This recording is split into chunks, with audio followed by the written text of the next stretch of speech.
उनको अंडरस्टैंड करना, उनको समझना, और सबसे मुश्किल तरीन काम कि उसे आप याद रख पाएँ।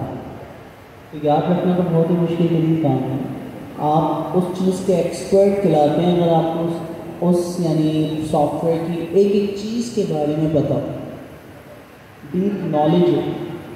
आपको पता हो कि ठीक है फ्रंट एंड पे आपको ये सिर्फ लॉगिन का बटन नज़र आ रहा है, लेकिन बैक एंड पे लॉगिन के लिए आपने कितने लेवल लाइक ऑथेंटिकेशन वगैरह लगाई हुई, बैक एंड के ऊपर किस डेटाबेस के साथ कनेक्टिविटी होती है, आपने इनक्रप्शन मॉडल कौन सा इस्तेमाल किया हुआ है, और इस तरह बेतहाशा चीज़ें होती हैं। अच्छा, होता क्या है, प्रोग्रामिंग लैंग्वेजेस बेतहाशा, तो हमने स्टैंडर्ड कर दी आर्टिफिशियल इंटेलिजेंस के लिए कौन सी, पाइथन। और इस वक्त दुनिया में जो नंबर 1 ट्रेंडिंग लैंग्वेज भी है, जो सबसे ज़्यादा इस्तेमाल की जाती है, वो भी कौन सी है, पाइथन। ठीक है। अब प्रॉब्लम ये है कि पुराने दौर में, आज से 10 साल पुराने अगर हम चले जाएँ, तो जितने भी लोग थे वो मुख्तलिफ लैंग्वेजेस इस्तेमाल करते थे हर काम करने के लिए, सॉफ्टवेयर बनाने के लिए, इवन वेबसाइट बनाने के लिए, फ्रंट एंड बनाने के लिए, बैक एंड बनाने के लिए। तो अब प्रॉब्लम आ रही है लैंग्वेजेस की। और जब इतनी सारी लैंग्वेजेस होती थी और मुझे हम सॉफ्टवेयर डेवलपर्स से सॉफ्टवेयर बनवाना है, तो मैं उनको कैसे बताऊं कि यार मुझे ये चीज़ चाहिए। तो फिर एक चीज़ मुतारिफ करवाई थी जिसका नाम क्या था, UML। ठीक है। UML एक सब्जेक्ट होता है जिसका मतलब क्या है, यूनिफाइड मॉडलिंग लैंग्वेज।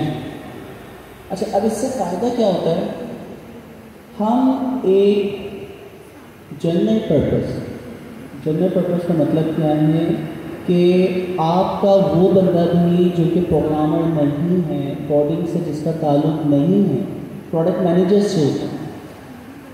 तो अब ऐसा शख्स जिसके यानी जिसको सॉफ्टवेयर प्रोग्रामिंग टेक्निकल स्ट्रॉन्ग नहीं, लेकिन कॉन्सेप्चुअली आइडियाज़ इन सारी चीज़ों का एक्सपर्ट। अक्सर लोग आप देखते हैं कि भाई किसी के पास आइडिया है, किसी के पास यानी चीज़ें हैं, उसे एक एक चीज़ पता होना चाहिए कि यार कस्टमर जर्नी हम बनाना चाह रहे हैं, ये डिज़ाइन होना चाहिए, इस तरह लॉगिन होना चाहिए, बैकएंड पे ये, बैकएंड पे नहीं, वो सिर्फ अपनी रिक्वायरमेंट बता रहा होता है कि किस वक्त क्या चीज़ करनी।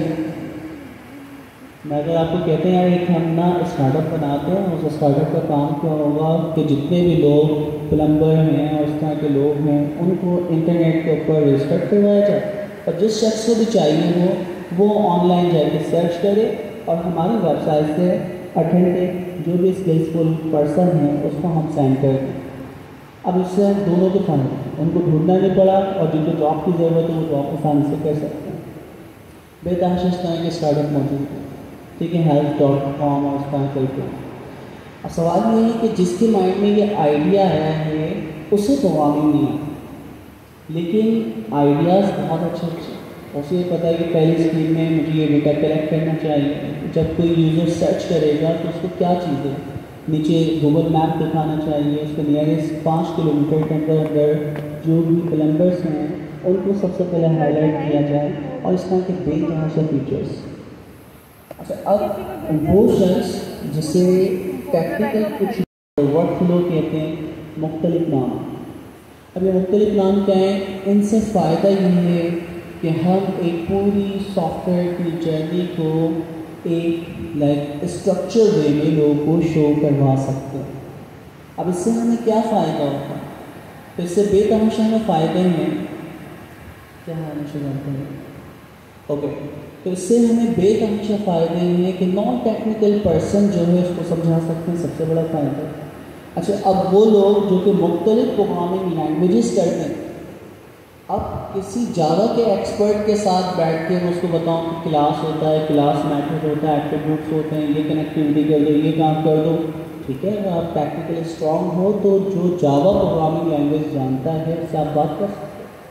आप पाइथन के अंदर महारत हासिल रखते हैं तो आप क्या कर सकते हैं, जो पाइथन प्रोग्रामिंग या डेवलपर है आप उससे बात करके एक एक चीज़ समझा सकते हैं कि यार क्लास करवानी है, इनहेरिटेंस करवानी है, आपको डेटा क्लासेस बनाने, क्या नाम है, क्लास मैथड्स बनाने, बेतहाशा चीज़, तो आप उसको गाइड करेंगे, वो समझ जाए तो बहुत अच्छी बात हो गई दोस्तों।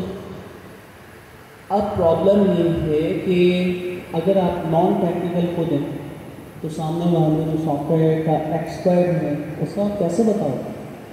तो फिर UML डायग्राम से हम क्या कर सकते हैं, ये सारे काम कर सकते हैं।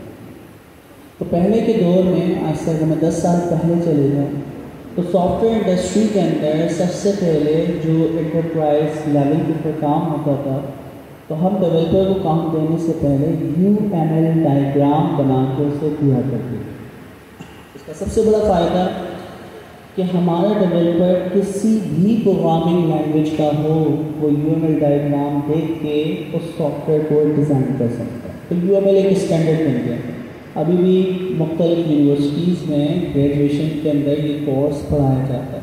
अभी भी हम एड्रेस करवाते हैं कि कितने लोगों ने UML के सब्जेक्ट पढ़ा हुआ है। एनीवन कंप्यूटर साइंस वाले एक ने तो हैंड रेस किया है, और मुझे हैंड रेस क्यों नहीं मिलते, सिर्फ एक ही है हमारे पास मैडम जिन्होंने UML वाला कोर्स किया हुआ। ठीक है, फिर इसका मतलब बाकी लोगों की या तो कंप्यूटर साइंस के लिए या फिर ग्रेजुएशन कंप्यूटर साइंस के लिए, कोई मसला नहीं, सिर्फ पता चल गया इतना ही काफ़ी है। अब तो ChatGPT दुनिया के बेस्ट LLMs आपके पास मौजूद हैं, जो कि आपको कोई भी सब्जेक्ट बहुत आसानी से समझा सकते हैं, बता सकते हैं, आप वहाँ से लर्न कर सकते हैं। तो दोस्तों हमें पता चला कि UML के बहुत सारे फ़ायदे हैं। अच्छा, अब इसका आप समझेंगे ग्रेजुएशन लेवल के ऊपर कंप्यूटर साइंस के अंदर पूरा एक कोर्स होता था और वो एक सेमेस्टर चलता था। अच्छा, हम UML तो नहीं सीखते हैं, वरना UML के मैं आपको एक सिंटैक्स बताता, डायग्राम्स की चीज़ें बताता, डायग्राम्स के सैम्बल्स का मतलब बताता, बेतहाशा चीज़ें। लेकिन आज भी अगर आप UML सीखना चाहते हैं, ChatGPT से बोले कि जनरल पर्पज़ जो भी चीज़ें UML में इस्तेमाल होती हैं उनके बारे में मुझे सिखा दो, बता दो। ठीक है, तो मोस्ट इम्पॉर्टेंट थिंग जितनी भी हैं वो आप ChatGPT से लिस्ट डाउन करवा लीजिए। अच्छा, तो UML का पर्पस तो हमें समझ आ गया। अब हम जिस दौर में हैं, पहले UML डायग्राम बनवाएं, फिर सॉफ्टवेयर बनवाएं और उसके बाद ये काम करें। हम तो स्टूडेंट, हम तो सीखने जा रहे हैं, और सीखने के लिए एक सबसे इम्पॉर्टेंट चीज़ कि जो चीज़ आप करने जा रहे हैं अपने मकसद को बार बार रिपीट करें, अपने मकसद को बार बार याद करें। तो जितनी दफ़ा आप उस चीज़ को याद करते हैं वो उतनी ही ज़्यादा आप उसमें एक्सपर्टीज़ और उसके लिए आप स्ट्रगल करना स्टार्ट करें, और वो चीज़ें आप लोग को उतनी ही ज़्यादा मेमोराइज होती हैं, याद होती है। सबसे इम्पोर्टेंट चीज़, जिस चीज़ को जितना याद किया जाए, बार बार रिपीट किया, वो याद हो जाती है। ठीक है, तो वो आपको याद होती है। इसी तरह अगर आपको OpenAI एजेंट SDK का या डाटा जो हमारा डिज़ाइन पैटर्न है उसका एक्सपर्ट बनना है, इसलिए क्या करना होगा आपको दोस्तों, इन तमाम चीज़ों को एक दफ़ा पढ़ने के बाद बार बार इंडस्ट्री में उसकी इम्प्लीमेंटेशन, उसको बार बार अप्लाई करना, रिपीट करना। अब ये बार बार रिपीट करने के लिए कोई चीज़ मेरे पास होना, कोई मैप मेरे पास है। सबसे इम्पोर्टेंट चीज़, मैं OpenAI एजेंट के अंदर से 2 चीज़ें याद रखता हूँ कि भाई हैंड ऑफ होता है और क्या होता है, टूल्स होता है। तो और भी तो बहुत सारी चीज़ें याद, तो इतनी सारी चीज़ें कर दी थी, लेकिन आपको 2 चीज़ें पता थी, आप 2 चीज़ें याद कर रहे। क्या कोई ऐसा तरीका है, क्या कोई ऐसी चीज़ है जिसके ज़रिए OpenAI एजेंट SDK में जितनी भी चीज़ें हैं वो एक एक चीज़ मेरे पास एज अ डायग्राम है, एज अ पिक्चर। अच्छा, कोई भी चीज़ आपके पास डायग्राम की सूरत में है, पिक्चर की सूरत में है, आपको इस चीज़ का पता है। अल्लाह ताला ने इंसान को 5 सेंस दिए और सबसे पावरफुल सेंस जो है वो क्या है, इसका बोलने का, सुनने का, या कौन सा है, देखने का। तो इंसान का विजुअलाइजेशन का जो भी फीचर है या सेंस है वो सबसे पावरफुल, और वो देख के चीज़ों को बहुत जल्दी अंडरस्टैंड कर लेता और याद भी कर लेता। आप देखें ना, किसी भी शख्स का चेहरा आप डिटेक्ट करके फ़ौरन आप याद कर लेते हैं, तो आप उसका चेहरा तो देख लेते हैं कि यार ये देखा हुआ शख्स लग रहा है, नाम याद नहीं आ रहा। ठीक है। इसका मतलब है कि देखने वाली जो पावर है जो अल्लाह ताला ने दी है, 5 सेंस में से एक सेंस जो कि क्या है आपके पास, देखने का सबसे पावरफुल, ठीक है। 6 सेंस पता नहीं क्या होते हैं, बचपन से हम सुनते हुए आए हैं मूवी, वो 5 सेंस से मिला के शायद कुछ कर देते हैं आप लोग। तो ये जो 5 सेंस है उसमें सबसे पावरफुल क्या है, विजुअलाइजेशन यानी देखने का जो सेंस है वो सबसे ज़्यादा पावरफुल है। अब सवाल ये है, अगर काश ऐसा हो, ओपन एआई एजेंट एसडीके में जितनी भी चीज़ें हैं वो डायग्राम की सूरत में हो कि भाई एजेंट होता है, रनर होता है, हैंडवर्क होता है, आपका एजेंट एज अ टूल होता है, या इस तरह की बेतहाशा चीज़ें, ट्रेसिंग होती है, हुक्स होते हैं और भी बेतहाशा चीज़ें, फिर उनके अंदर भी कुछ मेथड्स होते हैं, जैसे कि रनर डॉट रन का मेथड है, स्ट्रिंग का फंक्शन है यानी रन स्ट्रिंग और रन सेट, तो ये तीनों फंक्शन। अब ये जितनी भी चीज़ें हैं आप इसको रिपीट करने के लिए कोई ना कोई डायग्राम हो आपके पास, तो काश कोई ऐसा तरीका। अच्छा, मैंने आपको कहा था 2 चीज़ें किया है, किसी भी चीज़ के आप एक्सपर्ट बनते हैं उसको डीप डाइव करना पड़ता है। डीप डाइव का मतलब क्या है, आप इस्तेमाल करते हो फ्रॉम एजेंट्स, इंपोर्ट एजेंट की क्लास कॉमा रनर की क्लास, ये 2 क्लास इंपोर्ट करते हैं। क्या कभी किसी ने एजेंट की क्लास में जाके देखा कि उसमें क्या कोड, कौन सा मैथड्स हैं, उसकी क्या लॉजिक लिखी है? क्या किसी ने कभी रनर की क्लास में जाके देखा कि उसमें क्या लिखा है? ठीक है, तो हमने कभी देखा ही। अच्छा, तो अगर आप एक एक फंक्शन को गो थ्रू करने लग जाएं, जो फंक्शंस में बने, अच्छा 2 लेवल हैं, एक है एब्स्ट्रैक्ट लेवल पे जो सॉफ्टवेयर बना है, फ्रंट एंड के ऊपर आपको कुछ फंक्शंस बता दिए, डॉक्यूमेंटेशन, जो कि यहाँ बताया कि भाई आपके पास कौन कौन से फंक्शंस मौजूद हैं, ठीक है, तो हर चीज़ के बारे में वहाँ पे लिखा हुआ, उसको कैसे इस्तेमाल करें, सिर्फ उतना पार्ट जो कि एक कॉमन यूज़र को इस्तेमाल करना आना चाहिए, वो कहाँ पे होता है, ऑफिशियल डॉक्यूमेंटेशन।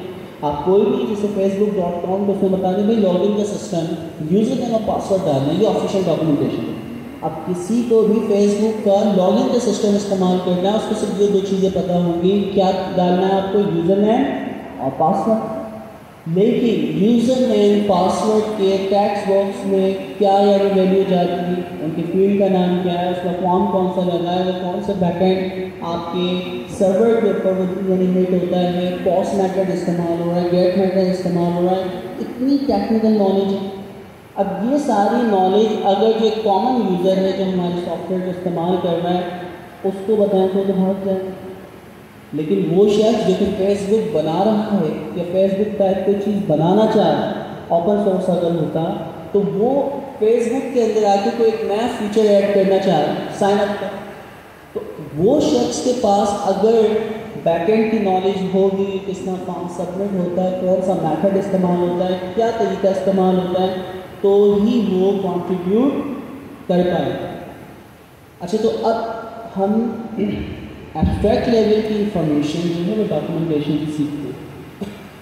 दुनिया के जो मोस्ट कॉमन यूज़र्स हैं, डेवलपर, ओपन एजेंट, एसडीके, किसी सॉफ्टवेयर का आपको मिलेंगे, वो किस लेवल की इंफॉर्मेशन सीखते हैं, एब्स्ट्रैक्ट लेवल की, जो उसको टॉप लेवल दिखा दें। टॉप लेवल का मतलब क्या है, जो ऑफिशियल डॉक्यूमेंटेशन में आपको सिखा, ठीक है। लेकिन जो कंट्रीब्यूटर्स होते हैं, जो उस सॉफ्टवेयर को बनाने वाले होते हैं, ओपन कम्युनिटी यानी ओपन सोर्स कम्युनिटी में जाके कंट्रीब्यूट करने वाले, उनके लिए ये नॉलेज काफ़ी नहीं होती, उन्हें और ज़्यादा डीप डाइव करना पड़ता है, उन्हें डीप नॉलेज चाहिए। तो आप उसके लिए क्या करें, उसके लिए हम ये करते हैं कि हम ओपन एजेंट एसडीके के एक एक कोड को डीप डाइव क्या कर रहे होते हैं, चेक कर रहे हैं।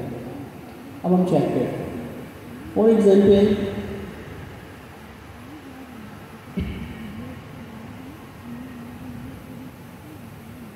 अच्छा जी, अब मैं कोई भी कोड अगर देख रहा होता हूँ तो किस तरह देखता हूँ। अच्छा, ये तो जनरल पर्पस है, इंपोर्ट एजेंट्स और रनर आपने कर दिया। अब सवाल ये है कि इसका बैकएंड पे क्या है। अच्छा, आप लोग नॉर्मल क्या करते हो, कर्सर ले आके ये देख लेते हो ये क्या है, क्लास है। रनर भी क्या है, कर्सर लेके गया, रनर भी क्या है दोस्तों, क्लास। चलेगी इंटेलिजेंस आपको पता चाहिए। क्या कभी इस पर क्लिक किया? नहीं, क्लिक डायरेक्ट होता भी नहीं। तो कंट्रोल के साथ जैसे ही आप रनर या जो भी वेरिएबल बनाया, क्लास बनाया, फंक्शन बनाया, उस पर अगर क्लिक कर दें तो क्या होता है दोस्तों? उसका सोर्स कोड जो होता है बैकएंड के ऊपर, उसकी जो भी बॉडी लिखी हुई होती है वो ओपन हो जाती है। अच्छा, अब चीज़ें नोट करें। सबसे पहले टॉप के ऊपर इन्होंने बताया कि इन्होंने एक क्लास दी, क्योंकि ऑब्जेक्ट ओरिएंटेड प्रोग्रामिंग आप सब ने पढ़ी, ठीक है, पढ़िए ना? ओके, तो आपने क्या बनाई है? क्लास।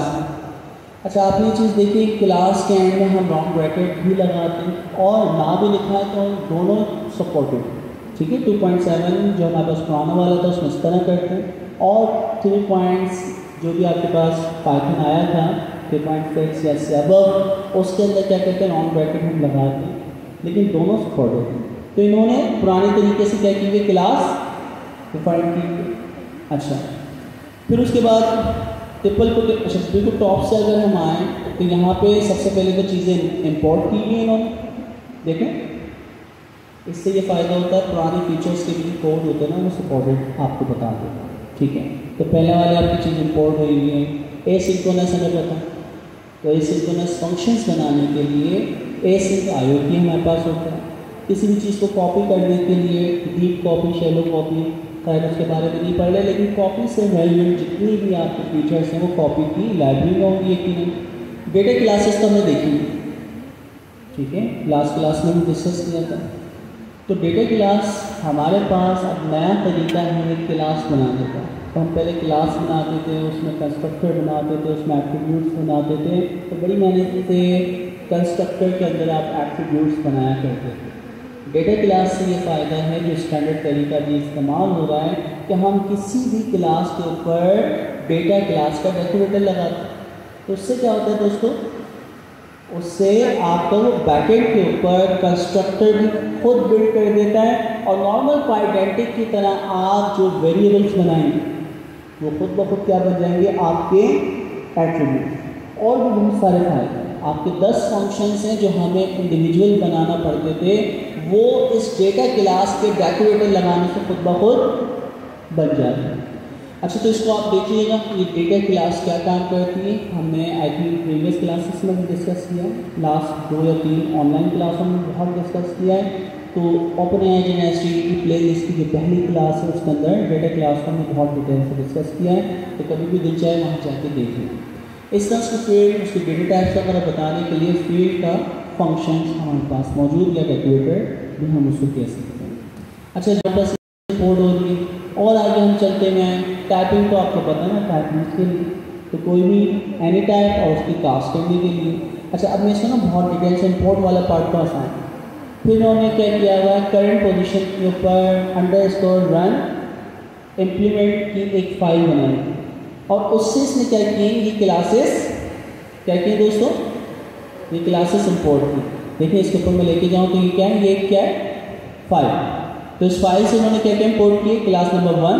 तो अगर मैं दोबारा इसके ऊपर जाकर कंट्रोल के साथ क्लिक करूँ तो इसमें जितनी क्लासेस बनाएंगे, देखें क्लास बनी हुई होंगी। ये सारी चीज़ें इंपोर्ट होने के बाद क्लास बनेगी, tool hands of, tool function, tool run computer action, फिर क्या है, प्रोसेस। तो ये सारी क्लासें, इन तमाम क्लासों में से जो चीज़ें इंपोर्ट करनी है वो चीज़ें यहाँ इंपोर्ट करनी है।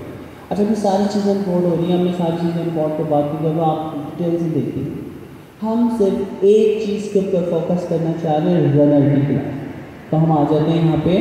इन्होंने सबसे पहले क्या बनाया, डेटा क्लास लगाई, और कौन सी क्लास बनाई, रन कॉन्फिग। ठीक है, हमारी कौन सी क्लास थी जिसको हम देखना चाह रहे हैं दोस्तों, हम कौन सी क्लास को देखना चाह रहे हैं, रन। अच्छा, तो बहुत सारे इसमें क्लासेस मौजूद है। एक रन कॉन्फिग की भी क्लास है, उसके फ़ौरन बाद कौन सी क्लास है, रनर। अच्छा, रन कॉन्फिग को भी देखना चाहें तो आप देखिएगा, क्योंकि वो एक दूसरे के साथ कनेक्ट है। कोई पेरेंट होगी, कोई उसकी चाइल्ड होगी, कोई उसकी सब चाइल्ड होगी, कोई उसकी भी सब चाइल्ड होगी। अब इतनी सारी हायरार्की, कौन किसका पेरेंट है, सिबलिंग है या चाइल्ड है, हमें कैसे पता चले। अब एक तरीका तो ये है कि मैं अगर एक डीप डाइव एक्सपर्ट होता, इसके अंदर चीज़ों को मैं एक्सप्लोर कर रहा होता, मैं एक एक कोड को देखता और अपने जहन में खुद से मैप बनाता कि यार ये रनर की क्लास के अंदर रन कॉन्फ़िग इस्तेमाल होता। ठीक है, रनर की क्लास के अंदर हमारे पास स्टार्टिंग एजेंट का क्या है, कीवर्ड। आपके पास कीवर्ड क्या होता है दोस्तों, पोजिशनल पैरामीटर, इनपुट का पैरामीटर। तो अब क्या है कि मैं चीज़ें सोच रहा हूँ, अपने माइंड में मैप बनाना चाह रहा हूँ कि ये पेरेंट है, ये चाइल्ड है, ये इसका चाइल्ड है, ये इसका सब चाइल्ड है। तो जितने भी एक्सपर्ट लोग अभी सॉफ्टवेयर के बैठे हुए हैं, उनको अगर कोई चीज़ आती है तो उन्हें पता है, उनके माइंड में वो मैप मौजूद है। वो मैप असल में जो है वो UML डायग्राम। अगर वो UML डायग्राम आपको पहले ही दिन दे दी जाए, तो भाई रनर की क्लास के अंदर कौन सा पेरेंट है, कौन सा चाइल्ड है, कौन सा उसका सब चाइल्ड है, और उस क्लास को देख के अगर आप उस चीज़ को याद करें, रिपीट करें, आप पूरी ज़िंदगी को नहीं भूलेंगे। ठीक है, तो अब ज़रा आप सोचिए कि आप कंप्यूटर की दुनिया में कोई भी चीज़ स्टडी करने जा रहे हैं, तो आपने क्या करना है, UML जो डायग्राम है उस ओपन सोर्स कोड की वो बनवा ली। तो जब आपने एक दफ़ा वो UML डायग्राम बनवा ली तो उसको सिर्फ देखना और चीज़ों को आपको याद होगी। ठीक है, लेकिन फिर एक एक चीज़ के कौन सी चीज़ करनी और कौन सी चीज़ बाकी है वो भी आपके पास टू डू लिस्ट बन जाएगी। तो आप खुद डिसाइड करें कि मुझे एक हफ्ते में कंप्लीट करना है या इसे एक साल में कंप्लीट करना है।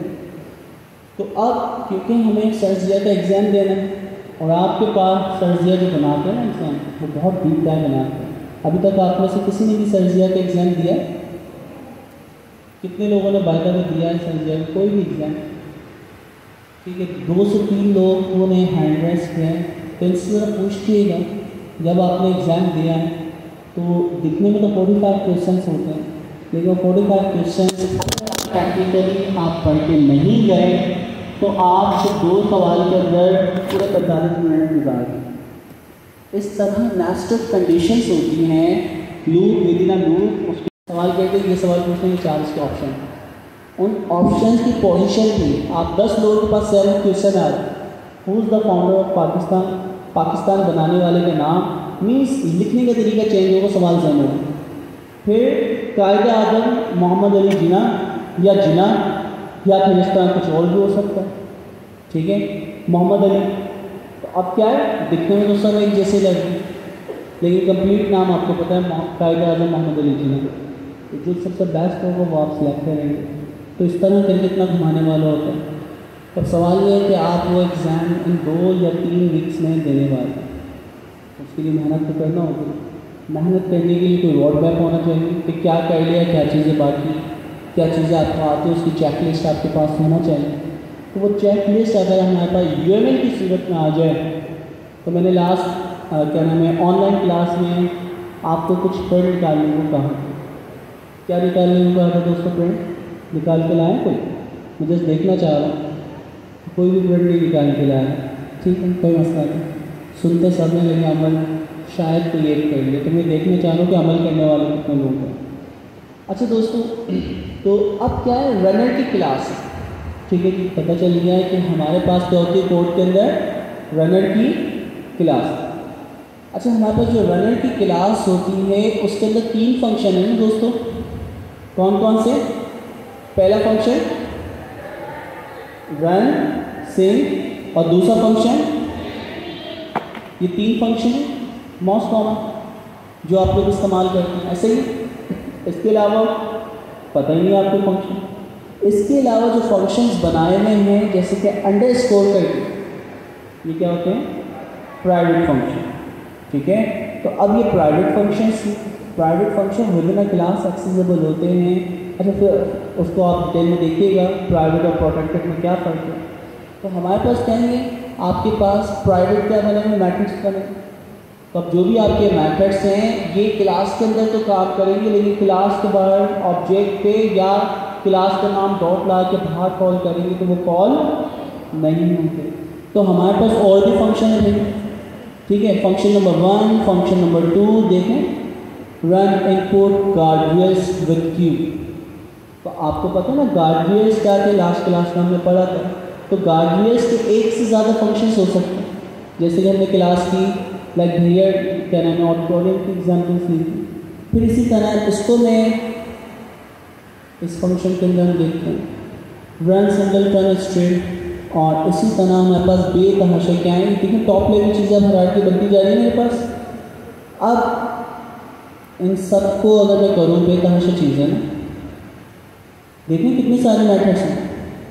अब नॉर्मली अगर आप एक्सपर्ट हैं तो आपके जहन के माइंड में ये चीज़ें होंगी कि रनर की क्लास है, उसमें रन का फंक्शन है, उसमें रन सी का फंक्शन है, उसमें रन स्ट्रिंग का फंक्शन है, run input guardians with Q भी होता है, रन स्ट्रिंग इम्प्लीमेंटेशन भी होती है, रन सिंगल टर्न स्ट्रिंग भी होता है, रन सिंगल टर्न होता है, get single step result from response होता है, रन इनपुट गार्डियंस होता है, रन आउटपुट गार्डियंस होता है, गेट न्यू रिस्पॉन्स होता है, गेट आउटपुट स्कीमा होता है जो आउटपुट आपके कार्य होते हैं, get handoffs, get model. अब इतनी सारी चीज़ें। अच्छा, अब हर फंक्शन में क्या क्या चीज़ें पास होती हैं वो याद रखें ऐसे ही। तो अब ज़रा सोचें ये हायरार्की क्या याद रखना आसान काम है दोस्तों? पूरी ज़िंदगी ठीक है, आज तक हमें जो चीज़ें पढ़ते हुए आए, हमने खुद के जो सॉफ्टवेयर बनाए हैं उसके अंदर भी कितने मेथड, कितनी क्लासेस, कौन सा पैरामीटर, कौन से एट्रीब्यूट्स हैं, हमें वो भी याद नहीं होते। तो अब उसको याद रखना या रेफरेंस के तौर पर बार बार रिपीट करना हमें कैसे होगा? तो फिर उसका क्या तरीका है दोस्तों? UML diagram. अच्छा, अब देखिए हम डीप डाइव कर रहे हैं तो थोड़ा सा हम सिंटैक्स देखते हैं और उसके बाद क्योंकि हमें पता होना चाहिए ना, सिर्फ एक फंक्शन को डीप डाइव करते हैं थोड़ा सा 50%, और बाकी चीज़ें जो है फिर आप खुद से डीप डाइव करेंगे। सिर्फ बताने का मकसद ये है एक एक चीज़ के ऊपर आपने ध्यान देना, एक एक चीज़ के ऊपर फोकस करना। लेकिन अभी एग्ज़ाम के लिए टॉप लेवल जो चीज़ें ना उसके ऊपर आप करेंगे, यानी जो डॉक्यूमेंटेशन की जितनी चीज़ें हैं, ये लेवल आपका जब होता है जब आप एक चीज़ का एक्सपर्ट बन जाते हैं डॉक्यूमेंटेशन पर। नॉर्मल यूजर डॉक्यूमेंटेशन क्या है दोस्तों? ये ऑफिशियल डॉक्यूमेंटेशन जो कि ओपन एआई ने एसटीडी किए, एक एक फीचर्स के बारे में लिखा, जितनी भी चीज़ें, हर चीज़ आपको पता है। तो लेवल 1, लेवल 2 जो उसका कोड लिखा हुआ वो समझना। तो हम लेवल 2 थोड़ा सा एडवांस नहीं, बहुत एडवांस वाले लेवल पे जाने की कोशिश करें। अच्छा, अब बहुत एडवांस वाले लेवल पे जाने के लिए आपकी पाइथन बहुत अच्छी होनी चाहिए, आपको एक एक चीज़ समझ आना चाहिए। अब हम इस कोड को देखते हैं और देखते हैं कितनी चीज़ें आपको समझ आती हैं। सबसे पहले आपको ये चीज़ पता है, रनर के अंदर डॉट रन का मेथड होता है। हम ऑब्जेक्ट ओरिएंटेड पढ़ते हुए आ रहे हैं तो क्लास का तो पहले ऑब्जेक्ट बनता है, फिर उसके मेथड और एट्रीब्यूट कॉल होते हैं। तो हमने देखा था कि रनर डॉट रन का फंक्शन डायरेक्टली क्लास के नाम के बाद वो मेथड कॉल होता है। तो कोई भी क्लास के रेफरेंस के बाद कोई मेथड कॉल किया जाता है तो वो कहलाता है क्लास मेथड। तो यहाँ पे देखिए पहला वाला जो डेकोरेटर है वो ये प्रूव करता है कि रन का या रन स्ट्रिंग का या फिर रन सिंग का जो फंक्शन है वो कौन सा डेकोरेटर लगाएगा उस फंक्शन से पहले? Class method. इसका मतलब है ये ऑब्जेक्ट के थ्रू कॉल नहीं होता, ये क्लास के रेफरेंस के बाद ही कॉल होता है, जो हमने यहाँ पे देखा हुआ है ना। जैसे कि मैं यहाँ पे आता हूँ रनर डॉट रन, देखें तो रनर डॉट रन जो है, अब हमें पता चला कि क्लास का नाम और डॉट लगा के कॉल होता है। तो ये कौन सी आपका मेथड होता है? रन का मेथड क्या होता है? Class method. तो इसने प्रूव कर दिया, ठीक है जी। अगर वो एब्स्ट्रैक्ट क्लास नहीं है तो उसका ऑब्जेक्ट इनिशियलाइज हो जाएगा, बिल्कुल हो जाएगा, ठीक है। रिजल्ट के वेरिएबल में class round bracket open close,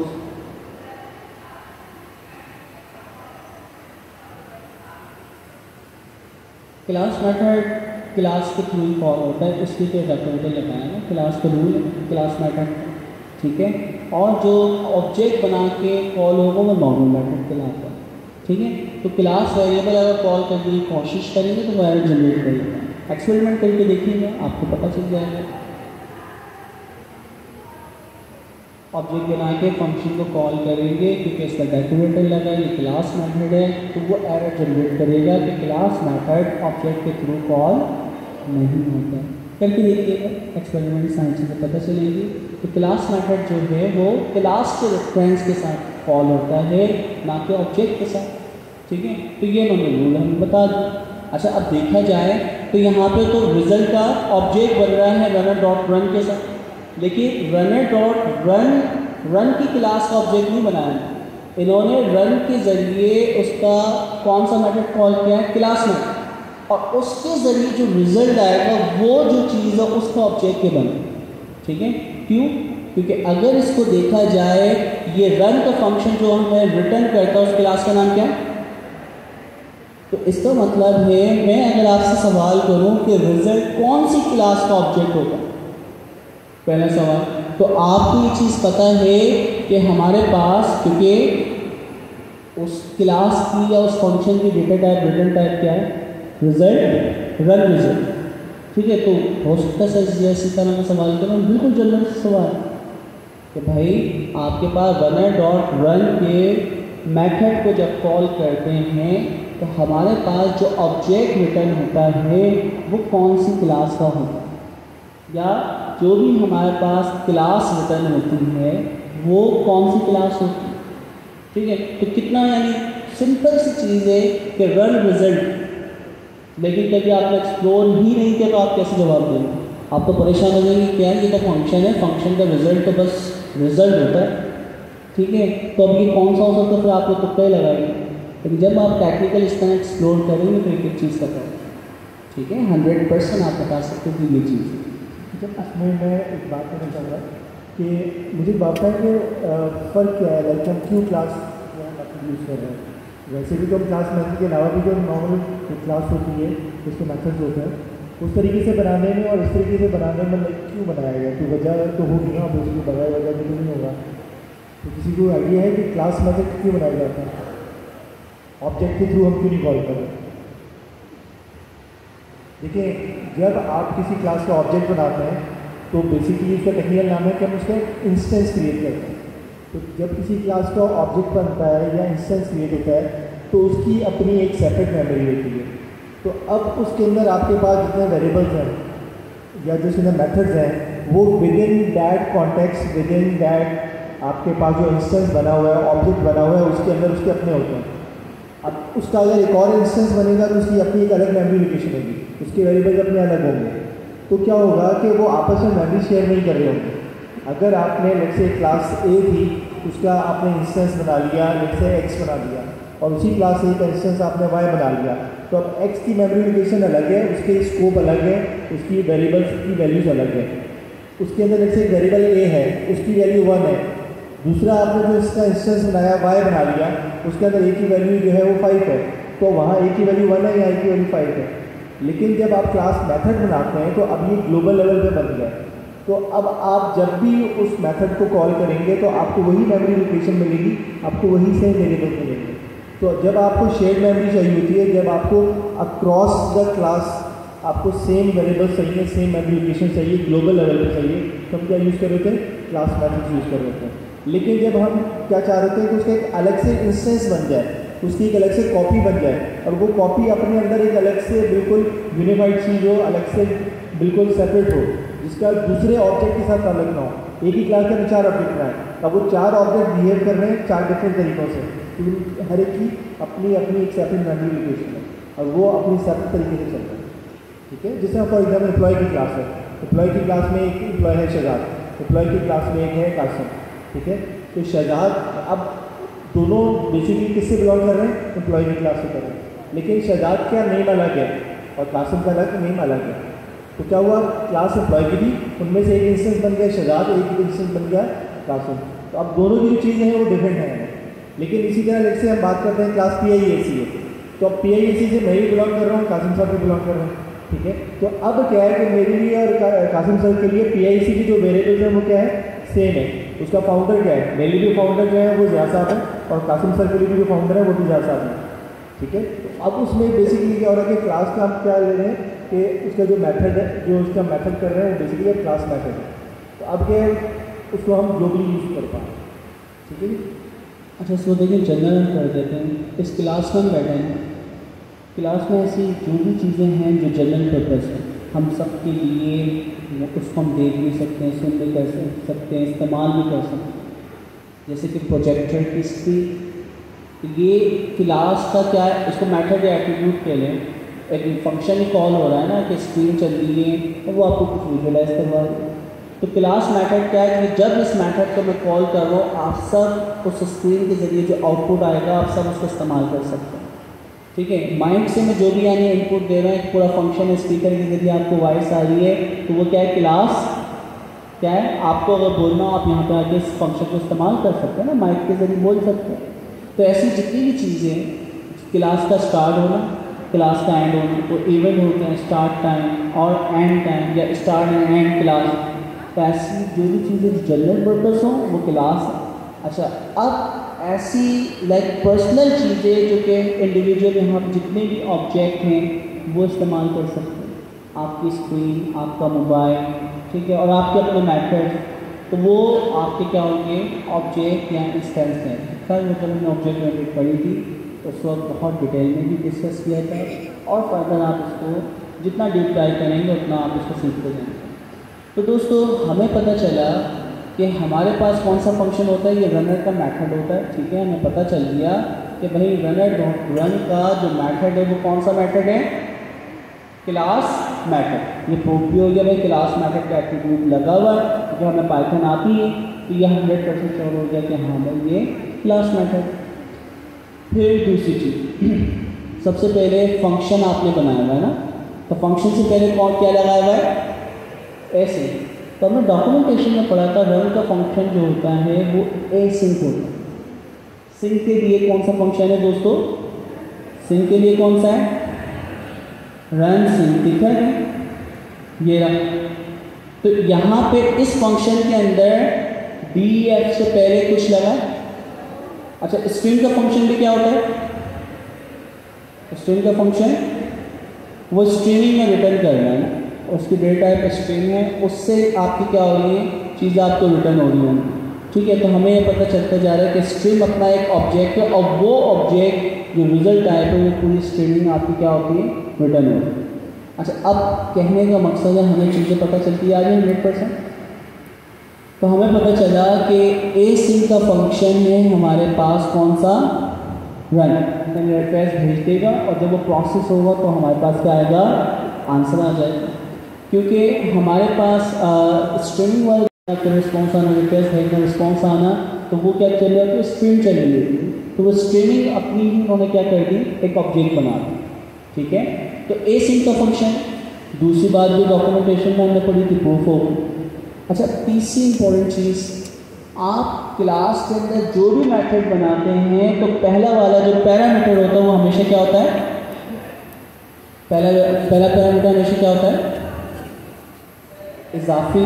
अच्छा, सेल्फ होता था ना, यहाँ पे सेल्फ लिखा होता था, SEL, ऐसे ही ये इजाफी पैरामीटर होता है। लेकिन रूल ये है कि जब आप क्लास मेथड बनाते हैं तो इजाफी पैरामीटर कम्युनिटी जो इस्तेमाल करती है क्या होती है, CLS से पता चल रहा है क्लास पैरामीटर। CLS का मतलब कि क्या है, क्लास। और नॉर्मल ऑब्जेक्ट का मेथड होता है तो क्या होता है, सेल्फ। इससे मेमोरी मैनेजमेंट इंडिविजुअली होती है।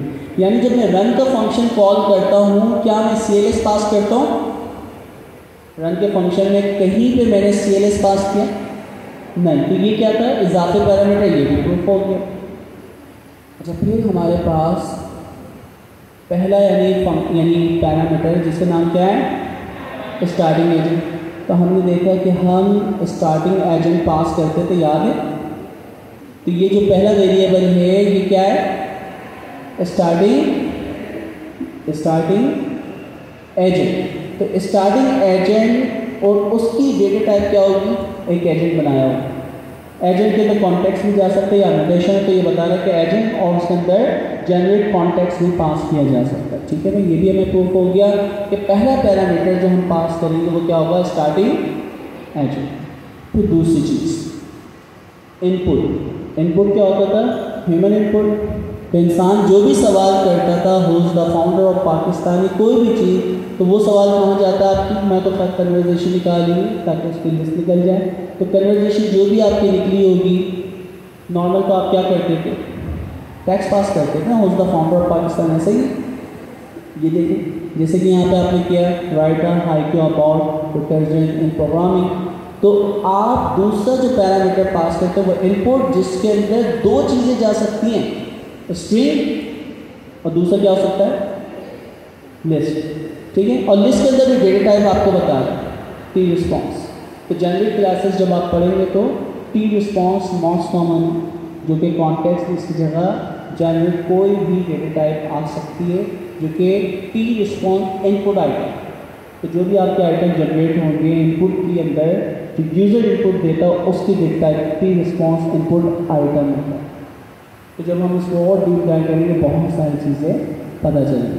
अच्छा देखिए, इन्होंने बता दिया T response input item is equal to easy input message हो सकता है, मैसेज हो सकता है, रिस्पॉन्स आउटपुट हो सकता है, response file search call parameter हो सकता है, इतने सारे हो सकते हैं। ठीक है, तो ये टी रिस्पॉन्स का मतलब है इतनी सारी डेटा टाइप्स, इसका क्या है एनोटेशन, वरना वो सारी मुझे डालना पड़ती है। तो टी रिस्पॉन्स के अंदर आपने वो सारी की सारी डेटा टाइप यहाँ पे बताया। अब यहाँ एक इजाफी चीज़ हम देखें, स्टैटिक कॉमा फंक्शन बनाना आपने सीखे थे। आपने देखा था कि जब हम अनजिप करते थे कोई भी टपल या लिस्ट के नाम से पहले फंक्शन कॉलिंग के वक्त अगर आप स्टैटिक लगा दें तो वो अनजिप होता, और जब आप फंक्शन बनाते वक्त कोई पैरामीटर दें और उस वेरिएबल के नाम से पहले स्टैटिक लगा दें तो उसका मतलब क्या होता था, अनलिमिटेड पोजिशनल आर्ग्यूमेंट, यानी कॉमा सब जितने आप वैल्यू आप देंगे उस वेरिएबल में एज अ टपल रिसीव करेंगे। अब फिर उसके बाद आप जो भी उसको लूप चलाना चाह रहे हैं, सम करवाना चाह रहे हैं, वो प्रोसेस कर सकते हैं। डबल स्टैटिक देखते हुए क्या मतलब था, तो वो अगर किसी वेरिएबल फंक्शन कॉलिंग के दौरान कॉल हुआ डबल स्टैटिक का वेरिएबल के नाम, उसका मतलब है डिक्शनरी अनजिप होगी की वैल्यू आर्गुमेंट के तौर पर, और फंक्शन बनाते वक्त एज अ पैरामीटर किसी भी पैरामीटर के नाम से पहले 2 दफ़ा स्टैटिक लगा हो तो वो क्या होता है, 2 दफ़ा लगा तो वो क्या होता है, अनलिमिटेड कीवर्ड आर्ग्यूमेंट। अच्छा ये तो हमें पता है, लेकिन यहाँ पे लगा हुआ है सिंगल स्टैटिक। कितने लोगों को इसका मतलब पता है? 2 लोगों को 100 किया, 3। क्या मतलब है दोस्तों इसका मतलब?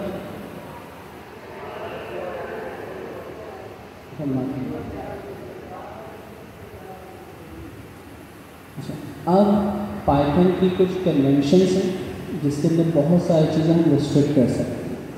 इसका रूल ये है कि मैं स्टैटिक ये एक इजाफी सेपरेटर, अगर वेरिएबल का नाम होता तो फिर वो हम कहते हैं क्या, लिमिटेड आपके पोजिशनल आर्ग्यूमेंट या अनलिमिटेड आपके कीवर्ड आर्ग्यूमेंट।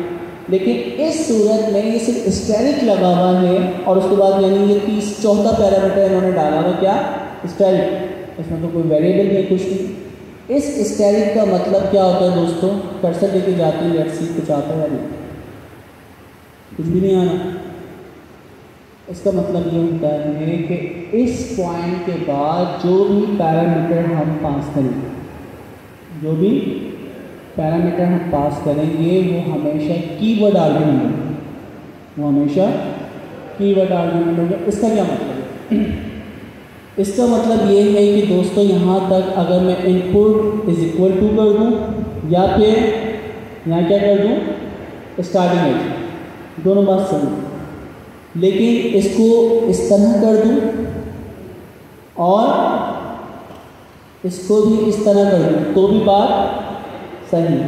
लेकिन यहाँ पे ये काम नहीं हो सकता कि कॉन्टेक्स्ट को बिना कीवर्ड आर्ग्यूमेंट हो, कॉन्टेक्स्ट हो या फिर जितने भी वो पैरामीटर आपके यहाँ पे दिख रहे हैं इस फंक्शन के अंदर कौन कौन से दोबारा से देखें, यानी run context, run maximum turns हो या रन कॉन्टेक्स्ट, ये हमेशा कैसे पास होंगे, कीवर्ड आर्ग्यूमेंट कॉन्टेक्स्ट। इसकी हमें रिस्ट्रिक्ट करना पड़ती है बात चीज़ें, ठीक है। तो हम चाह रहे हैं कि हमारा यूज़र जो भी प्रोग्रामर है कोड को कॉल करे इसी तरीके से करे। तो पहले वाले में पोजीशन जो है वो मैटर करती है, ठीक है, यानी पहली पोजीशन पे ये होगा, वो कीवर्ड आर्ग्यूमेंट कर दो, पोजीशन कर दो, वो रिसीव कर दो। लेकिन इनके बाद वाले इनपुट के बाद जितनी भी चीज़ें हैं वो कीवर्ड आर्गुमेंट।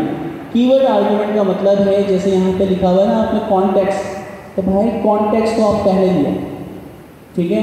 अच्छा, इसी तरह आप अगर चाहो मैक्स ट्रंक, ऐसा ही है, आप इसको पहले लिया, फर्क नहीं पड़ता, लेकिन ये वैल्यू क्या जाएगी हमेशा किसमें जाएंगी, कीवर्ड आर्गुमेंट।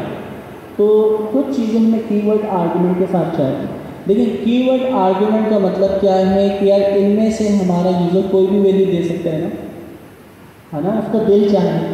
पोजिशनल का मतलब है ये तो लाजमी आपको देनी।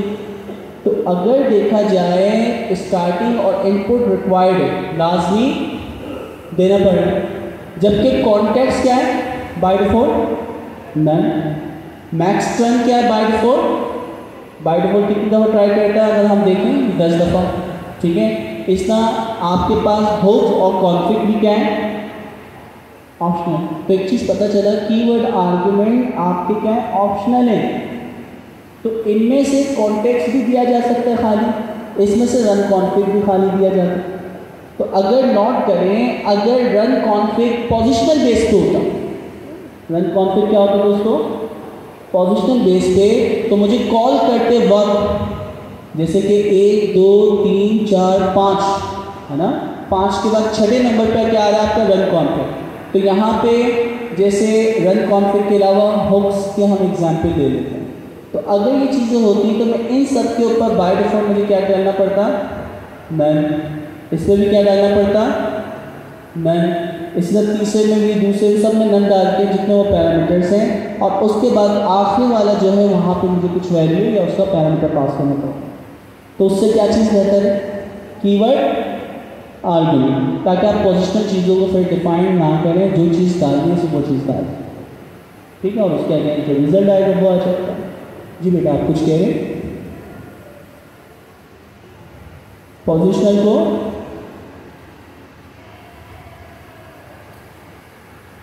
पोजिशनल का तरीका दिया ही क्यों है जब हमारे पास कीवर्ड आर्गुमेंट है, ठीक है। अब देखिए ये यूजर की ज़रूरत के ऊपर है, ठीक है। ज़रूरत क्या है भाई, अब फॉर एग्जांपल पानी तो हमारे लाइक नलों के अंदर भी आता है, ठीक है, जो आपके नलकों में आ रहा पानी, वो पानी आप पीते नहीं, पानी तो ठीक है। अच्छा, अब क्या है कि हमारे पास पानी पीने की ही अगर मैं एग्जाम्पल दूँ तो पुराने तरीके से अगर हम देखें, गिलास ना हो, कुछ भी ना हो, तो शायद आप हाथ लगा के पानी पी लो तो पी सकते हैं, गिलास किया। फिर पता चला कि यार आप पानी को और यानी डिटॉक्सिस बनाने की यानी जो चीज़ें होती हैं, तो उसके अंदर आप चीज़ें मिला के फिर पी रहे हैं स्मार्ट करने के लिए, तो पानी को वैसे भी पी सकते हैं। तो कहने का मकसद ये है कि आपके जो यूज़र्स हैं उसको किस तरह इस्तेमाल कर सकते हैं। तो गाड़ी चलाने के मुख्तलिफ़ तरीके, आप बैठ के 2 हाथों से भी चला रहे हैं, 1 हाथ से भी चला रहे हैं। तो अब सवाल ये है कि भाई मैं 1 हाथ से चला सकता हूँ, तो सारे लोग 2 हाथ से क्यों स्टीयरिंग को पकड़ लें? तो इसका कोई जवाब नहीं है। कोई से मुराद मर्ज़ यही यूज़र 1 हाथ से पकड़ के गाड़ी चलाए, एक उंगली से पकड़ के वो गाड़ी चलाने स्टीयरिंग को कंट्रोल कर रहा है, या हो सकता है वो पूरी ताकत लगा के, अगर आपके पावर स्टीयरिंग नहीं है तो पकड़ रहे हैं, क्या करें, ठीक है। तो यूज़र के एक्सपीरियंस के ऊपर है कि पोजिशनल बेस भी वो चीज़ों को इस्तेमाल कर सकता है और कीवर्ड आर्गुमेंट भी इस्तेमाल कर सकता है। एवं वो किसी चीज़ से अनजिप भी कर सकता है, डिक्शनरी से भी अनजिप कर सकता है, और इवन एक फंक्शन कहीं चलेगा और उसका जो रिजल्ट आएगा, उसका जो आपके पास आंसर होगा वो पोजिशनल बेस या कीवर्ड आर्गुमेंट भी जा सकता है, ठीक है। तो बहुत सारे तरीके हैं। अब कौन सा तरीका इस्तेमाल करें, प्रॉब्लम ये है कि हर बंदे को जो तरीका सबसे आसान लगता है वो इस्तेमाल करेगा। तो आप किसी को भी देखो, पोजिशनल वाले के अंदर इन्होंने क्या किया कि हाँ पहले की जो 2 चीज़ें ना पोजिशनल कर दो, यानी लाजमी डालोगे सेम पोजीशन पे। यहाँ पे ये नहीं हो सकता कि आप क्या करें दोस्तों, पोजीशन, अच्छा इन्होंने पोजीशन को रिस्ट्रिक्ट नहीं किया, इन्होंने किसको रिस्ट्रिक्ट किया है, कीवर्ड आर्गुमेंट को। यहाँ पे ये हो ही नहीं सकता कि आप यहाँ पे ये काम करें, ठीक है। चला के देखो क्या आएगा, एरर तो आपको रिस्ट्रिक्ट करेगा। स्टैटिक के बाद वाली चीज़ें कीवर्ड आर्गुमेंट के साथ ही डालें कि भाई 4 चीज़ें, 4 में से कोई एक चीज़ डालो, लेकिन कौन सी चीज़ डालो कीवर्ड के ज़रिए मुझे बताओ। ठीक है, तो अब यूज़र के एक्सपीरियंस के ऊपर तो हम रिस्ट्रिक्ट भी कर सकते हैं, और रिस्ट्रिक्ट ना करना चाहें तो ऑप्शनल यूज़र को छोड़ सकते हैं। ठीक है, अगर हम ऑप्शनल छोड़ देते, ये स्टैटिक बीच में से हटा दें, तो ये क्या हो गया दोस्तों, नॉर्मल। अब यूज़र की मर्जी है, किसी को भी ये सारे पोजिशनल है तो पोजिशनल बेस्ड चीज़ों को कॉल कर सकता है और कीवर्ड आर्गुमेंट भी कॉल कर सकता है। ठीक है, देखिए इसमें होता है एक और चीज़ है कि जब हम कोई प्रोग्रामर कोई लॉजिक लिखता है या कोई ऐसा कोड लिखता है जो कि किसी और के लिए लिखता है या जिसको बहुत सारे लोगों को यूज़ करना होता है, तो ऑब्वियसली उसको हमें स्टैंडर्डाइज करना पड़ता है। स्टैंडर्डाइज किए बगैर तो बड़ी मुश्किल हो जाती है, कोई किस तरीके से यूज़ कर रहा है, कोई किस तरीके से यूज़ कर रहा है। एक छोटी सी एग्जांपल आपको मैं दूँ कि आप कभी किसी को कोई चीज़ बाय मेल भेजते हैं, ठीक है, तो सबसे पहले क्या लिखते हैं, आप जो एनवेलप है सबसे ऊपर क्या लिखते हैं, नाम लिखते हैं। तो अगर आप वहाँ लिखेंगे name is equals to Shahzad, फिर आप लिख लेंगे address is equals to address, तो मसला नहीं है। लेकिन अगर आप सिर्फ ऊपर लिख देंगे शहजाद और नीचे लिख देंगे आप फ्लैट नंबर देस या हाउस नंबर देस, तो अंडरस्टूड है जो पहली चीज़ है वो नाम है, उसके बाद अंडरस्टूड है जो अगली चीज़ है एड्रेस है। लेकिन उसके बाद अगर आप लिखते हैं 74389, तो ये क्या होगा, it might be a zip code, it might be a phone number. तो अब मुझे बताना है कि ये जिप कोड आगे लिखूंगा मैं जिप कोड का नंबर, या फ़ोन नंबर लिख के आगे लिखूंगा फ़ोन नंबर। तो क्या हुआ कि जो पहली जो 2 चीज़ें थी दैट वाज कि वो मेरे पास क्या है, पोजिशनल आर्गुमेंट है कि पहले मैंने नाम लिखना है फिर मैंने एड्रेस लिखना है, और मैं नेम कॉलम लिख के भी नाम लिख सकता हूँ और मैं एड्रेस कॉलम लिख के भी एड्रेस लिख सकता हूँ। लेकिन अगर मैं नहीं करता, नेम की जगह सिर्फ जो नाम है एक्चुअल उसकी वैल्यू लिखता हूँ और एड्रेस की जगह सिर्फ एड्रेस की वैल्यू लिखता हूँ, तो अंडरस्टूड है, क्योंकि पोजीशन मुझे पता है कि सबसे पहले नाम लिखेंगे और उसके बाद एड्रेस लिखेंगे, ये नॉर्मल। लेकिन उसके बाद जब मुझे एडिशनल चीज़ें देनी है, लेट से जिप कोड नहीं है, ठीक है, लेट से मेरे पास पोस्टल कोड नहीं है, तो मैं नहीं लिखूंगा। लेकिन पोस्टल कोड है तो भाई मुझे लिखना पड़ेगा पोस्टल कोड, उसके आगे पोस्टल कोड की वैल्यू। इसी तरह फ़ोन नंबर अगर मैं लिखना है तो मैं लिखूंगा फ़ोन नंबर फिर आगे वैल्यू लिखूंगा। ठीक है, इसी तरह जब कोई आपके पास कोई पैकेज बनाया जाता है, कोई लाइब्रेरी बनाई जाती है, तो एक स्टैंडर्ड किया जाता है कि ये चीज़ें इस पोजीशन पे देनी है, ताकि जब उसको इंटरप्रेट किया जाए, उसको यूज़ किया जाए, तो ऑटोमेटिकली पहले 2 चीज़ें तो पता है, उसको पहले नाम आएगा, उसके बाद फिर ये चीज़ आएगी इंडेक्स और आगे चीज़ें। जी सर। ओके जी, तो देखिए इसमें एक स्टैटिक का मतलब हमें पता चल गया कि इसके बाद वाली जितनी भी चीज़ें होंगी वो क्या होंगी, कीवर्ड आर्गुमेंट। इसी तरह अगर आप इसको फॉरवर्ड स्लैश कर दें, इसका मतलब होता है कि इस पॉइंट से पहले वाली जितनी चीज़ें होंगी वो पोजिशनल आर्गुमेंट्स होंगी। ठीक है, तो अब आप देखिएगा कि और कौन कौन से सैम्पल्स हैं जो कि खाली आप किसमें मेथड्स या फंक्शंस में इस्तेमाल कर सकते हैं और जो पैरामीटर के ऊपर इम्पैक्ट लाते हैं। अच्छा, तो हमें पता चल गया कॉन्टेक्स्ट हैं, मैक्सिमम ट्रेंड्स हैं, हुक्स हैं, रन कॉन्टेक्स्ट, और फंक्शन चलेगा तो हमें रिजल्ट क्या करता है, रिटर्न कौन सी क्लास होती है दोस्तों। ठीक है, अब ये क्लास है या नहीं, इसके ऊपर हम कैसे लेके जाते हैं, पता चला क्लास है। इस क्लास के ऊपर क्लिक कर दूँ तो ये क्लास के अंदर भी सारी चीज़ें बता रहा है, तो इसमें क्या क्या होता है। तो इसके अंदर क्या होता है, ये डिपेंड करती है कौन सी क्लास से इनहेरिट हुई है। तो ये लास्ट एजेंट का जो आंसर होता है, जो भी लास्ट एजेंट होगा इसके अंदर वो मौजूद होता है। इसके अंदर क्या होती है, लास्ट एजेंट की प्रॉपर्टीज़ होती हैं, यानी लास्ट एजेंट का क्या होगा, रिटर्न हो जाएगा, उसकी सारी प्रॉपर्टीज़ होंगी। ठीक है, अगर मैं डॉट लास्ट एजेंट लगाता हूँ। अच्छा, अब देखिए चीज़ें पता चलती आ रही। तो जब आपके पास फाइनल रिजल्ट आ जाता है, रन रिजल्ट, तो आपके पास याद है लास्ट एजेंट का नाम होता है और एजेंट उसके फिर सारी प्रॉपर्टीज़ होती है, नेम वगैरह सब कुछ। तो लास्ट एजेंट क्या आपके पास क्या है इसके अंदर क्या है दोस्तों, लास्ट एजेंट जो कि आपके पास है, क्या कह सकते हैं इसको, ये आपके पास एट्रीब्यूट है। ठीक है, अच्छा, अब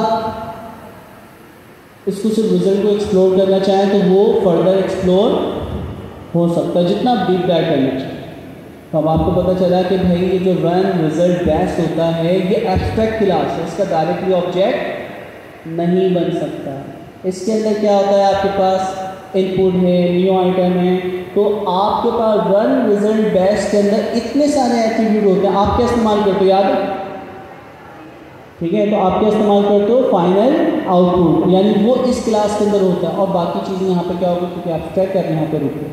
तो हमें पता चला रिजल्ट के कितने लेवल होगा, level number 1 run result, level number 2 जो कि उसका पेरेंट है उसका नाम क्या है, रन रिजल्ट बेस। और अब जब आपके पास फाइनल आउटपुट आ जाता है तो आपके पास ये सारे एट्रीब्यूट्स होते हैं, याद है। तो आपके पास ये जो रिजल्ट रिटर्न हुआ ना दोस्तों, कौन सा वाला, याद है, हम यहाँ पे थे ये, इसके ऊपर क्या क्या प्रॉपर्टी लगा सकता हूँ मैं, रन, क्या क्या हो सकते हैं दोस्तों, वो सारी प्रॉपर्टी सारी होंगी जो वहाँ पे थी। चेक कर लेते हैं, रिजल्ट डॉट, देखें इंटेलिजेंस, फाइनल आउटपुट था, चेक करते हैं भाई, तो वहाँ पे क्या था, इसमें इनपुट भी निकाल सकता हूँ। तो मैं अगर यहाँ पे अपने कोड पे आऊँ तो यहाँ पे क्या हो सकता है, मिल रहा है, देखिए इनपुट का एट्रीब्यूट, तो इनपुट का एट्रीब्यूट भी है, रो रिस्पॉन्स का भी हमारे पास इनपुट है, और क्या क्या है, तो वो सारे इनपुट यहाँ पे जो लास्ट पे लगा सकते हैं, न्यू आइटम्स, ठीक है। तो हम क्या लगा सकते हैं यहाँ पे, न्यू आइटम्स, तो आइटम यहाँ पर लिस्ट आ रही होगी, उसमें से चीज़ें निकाल सकते हैं। तो सिर्फ कहने का मकसद ये है कि आपको कितना डीप डाइव हो गया। अभी तक तो आप देखते थे रिजल्ट में सिर्फ लगाते थे क्या, फाइनल आउटपुट, लेकिन रिजल्ट में तो इतनी सारी चीज़ें हमने कभी देखी ही नहीं। तब आप देखेंगे लगा कि किसका मतलब क्या होता है, ठीक है। तो जितना डीप डाइव करना चाहें, फाइनल आउटपुट एज, तो आप फाइनल आउटपुट को भी फर्दर इस्तेमाल कर सकते हैं, ठीक है। और हमारे पास क्या है, एस का मेथड है, वो क्लास के ज़रिए, यानी वो जो ऑब्जेक्ट बना हुआ ना उसके ज़रिए, यानी मैं इस फंक्शन के आगे सिर्फ मैं समझाना चाह रहा हूँ, जैसे कि अपना result dot final output as देखें, तो फाइनल आउटपुट जो है वो इस पर्टिकुलर क्लास का जो ऑब्जेक्ट होगा या स्ट्रक्चर आउटपुट होगा उसमें कन्वर्ट हो जाता है। तो ये एज वाला जो फंक्शन है इसके अंदर सबसे पहले एक्सेप्शन रेज हो जाती है अगर वो किसका इंस्टेंस ना हो, फाइनल आउटपुट का इंस्टेंस ना हो, ठीक है। उसको कास्टिंग कर रहा है, मीन्स उसको कन्वर्ट कर रहा है, और जो भी आपके पास इनपुट ले सारे बेतहाशा हेल्पर फंक्शन बेतहाशा चीज़ है। अब देखो सिर्फ रिजल्ट को एक्सप्लोर करने बैठे कितनी सारी चीज़ें कि ये क्लास है, इसकी पेरेंट क्लास ये क्या थी, रन रिजल्ट, उसके अंदर रन रिजल्ट बेस्ट उसकी क्या है, उसकी पेरेंट क्लास, तो चाइल्ड क्लास की रन रिजल्ट और पेरेंट क्लास उसकी क्या है, रन रिजल्ट बेस, और फर्दर उसके अंदर बेतहाशा मैथड्स एट्रीब्यूट। अब इन सबको याद रखना दोस्तों क्या आसान चीज़ है, रख सकते हैं आप लोग याद, काश कितने ज़मीन होते हैं, तो फिर तो हम दुनिया के एक्सपर्ट होते हैं, ठीक है। तो टॉप 1% में आ रहे हैं, तो याद तो रखना क्या है, मुश्किल तरीके का है।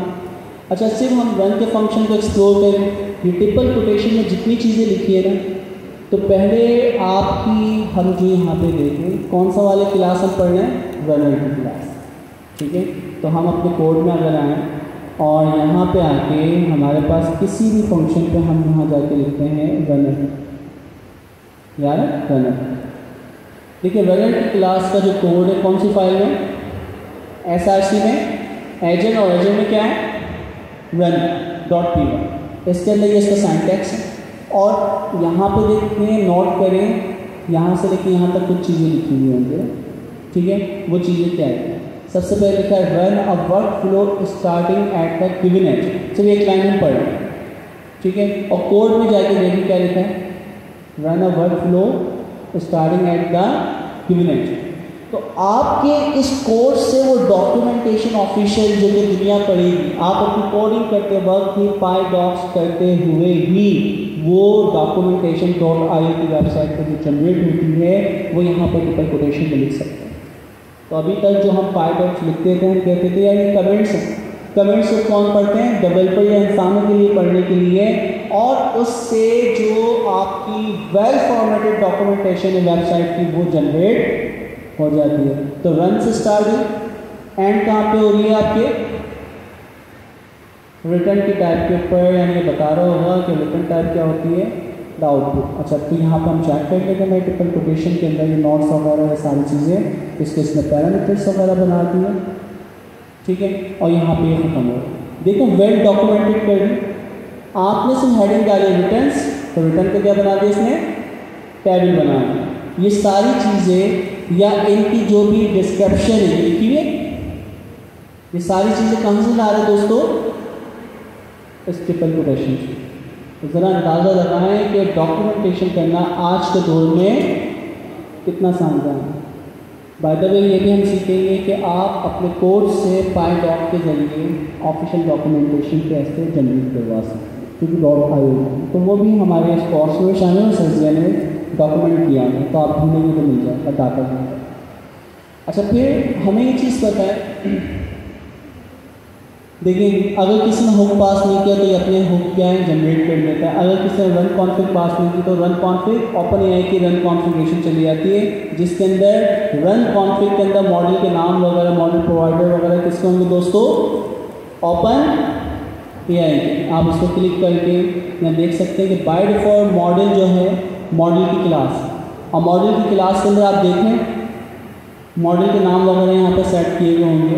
तो एब्स्ट्रैक्ट क्लास है get response, model tracing, response का मेथड है एसिंक्रोनस है।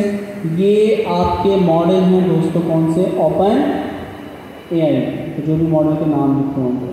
तो सवाल ये है कि इन्होंने इस काम को कितना आसान कर दिया। मॉडल प्रोवाइडर, तो बाय डिफ़ॉल्ट प्रोवाइडर किसका होता है? बाय डिफ़ॉल्ट प्रोवाइडर किसका है? ओपन एआई का, ठीक है। तो ये सारी चीज़ें होती हैं।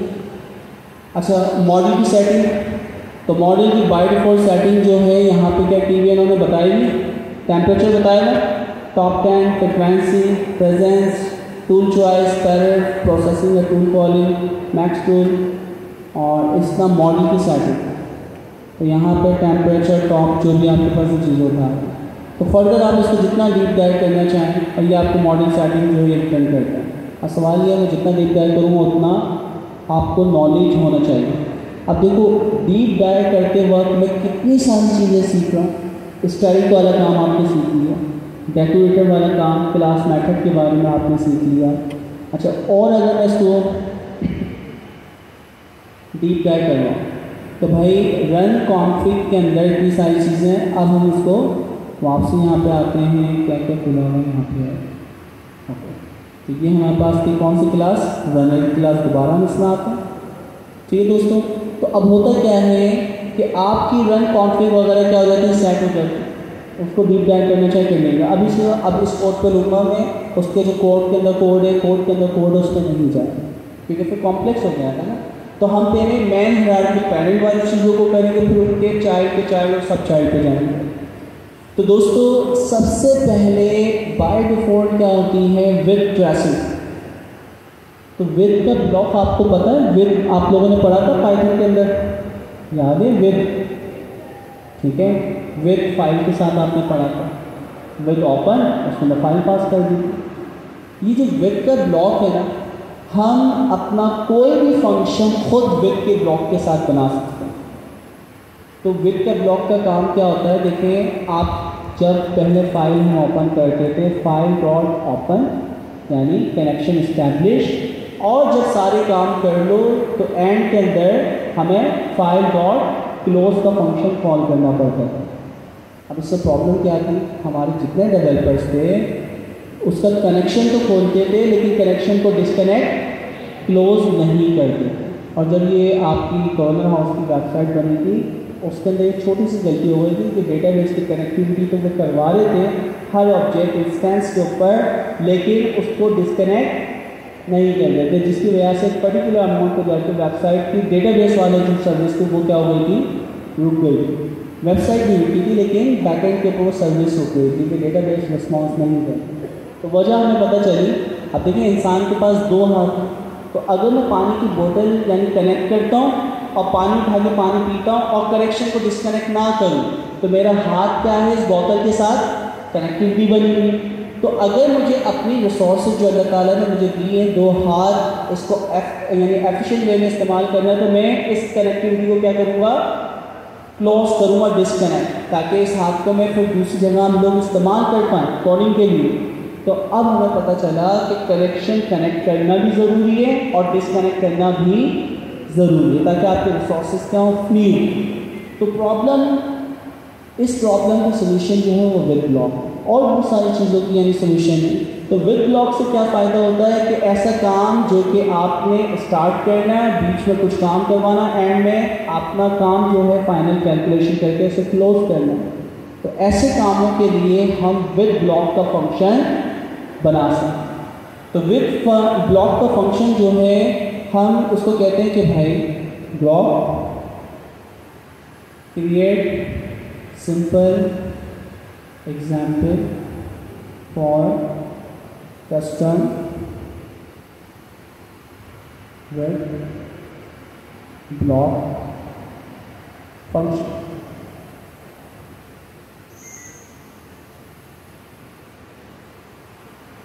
अच्छा, इसमें कॉन्टेक्स्ट मैनेजर आप जैसे इस क्लास के अंदर इसका कंस्ट्रक्टर कॉल होगा, चीज़ें इसने बनाई हैं और इसने कौन सी क्लास बना के दे दी हमें, तो हम कहते हैं क्रिएट सिंपल फंक्शन। इसने क्लास के जरिए बनाया है, मतलब सिंपल फंक्शन बनाया। अब ये काम का देखें आपका, ये देखें आपको पता होना चाहिए ताकि आपको ये चीज़ पता हो कि हम विद का ब्लॉक कैसे बना सकते हैं। हमने अपना एक फंक्शन बनाया है जो कि विद के साथ चल सकता है। उस फंक्शन का नाम क्या है, कस्टम कॉन्टेक्स्ट। जो नॉर्मल फंक्शन बनाते हैं DF7 ने नॉर्मल फंक्शन बनाया है, उसमें एक पैरामीटर जाता है रिसोर्सेस नेम या रिसोर्स नेम। आपकी फाइल ओपनिंग के दौरान रिसोर्स का नाम आता है, फाइल वो एक्टिव, उसमें बहुत सारे बीच में हम काम करेंगे और फाइल का एंड में क्या करना है, क्लोज। अब सबसे इम्पोर्टेंट चीज़ जो आपने याद रखनी है, आपका डेकोरेटर जिसका नाम क्या है, कॉन्टेक्स्ट मैनेजर, वो पर्टिकुलर आपने लाइब्रेरी से निकाला है, कॉन्टेक्स्ट मैनेजर इंपोर्ट कर दिया। ये डेकोरेटर किसी भी फंक्शन को विद ब्लॉक के साथ इंटीग्रेट करेगा, ठीक है। यानी मेरा फंक्शन जो है, इस फंक्शन को विद कस्टम कॉन्टेक्स्ट के जरिए कॉल किया जा सकता है। देखें, विद कस्टम के साथ इस्तेमाल हो, जैसे विद ओपन है ना, तो विद ओपन में फाइल का पाथ देते, तो हमारे पास विद कस्टम कॉन्टेक्स्ट के अंदर हम कोई भी कॉन्टेक्स्ट दे सकते हैं, अपने उसका एस करके फाइल करते थे, ठीक है। मैं कहता हूँ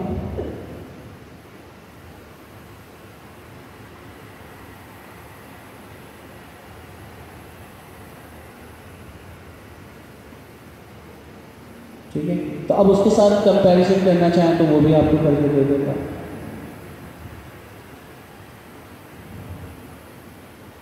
याद आएगी दोस्तों, विद फाइल का नाम और दूसरे पैरामीटर। हमारे इस फंक्शन में कितने पैरामीटर हैं, एक। तो कोई भी फंक्शन विद के साथ वो कॉल करेगा, एक पैरामीटर लेगा और उसका निकनेम रख दिया क्या, रिसोर्स। और उसके बाद आपने कहा यूजिंग, पहली लाइन इस तरह 10 लाइनें लिख दें। 10 लाइनें लिखने के बाद यहाँ पे इस नॉर्मल फंक्शन में दो इंपॉर्टेंट चीज़ें, पहली चीज़ डेकोरेटर लगाना और दूसरी चीज़ जो कि इस फाइल की बॉडी में जितना काम होगा, इस फाइल की या इस फंक्शन की बॉडी में जितना काम होगा वो ईल्ड के सिंटैक्स की बदौलत हम बताएं।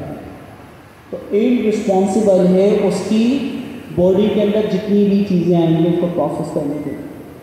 तो आप लोग अपना विद का ब्लॉक भी बना सकते हैं। कितने लोगों को विद का ब्लॉक बनाना आता था, किसी को नहीं आता था? अच्छा चलो ठीक है, अब आ गया। अब कितने लोगों को आ गया, ओके। कितना सिंटैक्स आने कि कॉन्टेक्स्ट में नॉर्मल पैरामीटर जो डालें वैसे आप डालें। आपकी जो बॉडी के अंदर प्रोसेस होगा, उस प्रोसेस के लिए जहाँ भी आपके पास चीज़ें वहाँ पे क्या लाएंगे, कीवर्ड ईल्ड। तो ईल्ड रिस्पॉन्सिबल है यहाँ पे इस बॉडी के अंदर जितनी चीज़ें मैं लिखती हूँ, ठीक है। तो इसके अंदर 10 लाइनें लिखो, 50 लाइनें लिखो, तो वो सारी चीज़ें यहाँ पर प्रोसेस हो जाएंगी। तो ईल्ड की जगह होगी जी। कौन बोल रहा था कि 100 करें, फिर तेज बोलो, अब तेज बोलो। हाँ, जितनी लेना चाहो। यहाँ पे आप 10 दफ़ा ये प्रिंट, पहला दूसरा तीसरा, हाँ कुछ भी, इसको खाली छोड़ दो, मैं ईल्ड लगाना कर, ठीक है। इससे आगे जो है आप इसको खाली छोड़ सकते हो, ठीक है।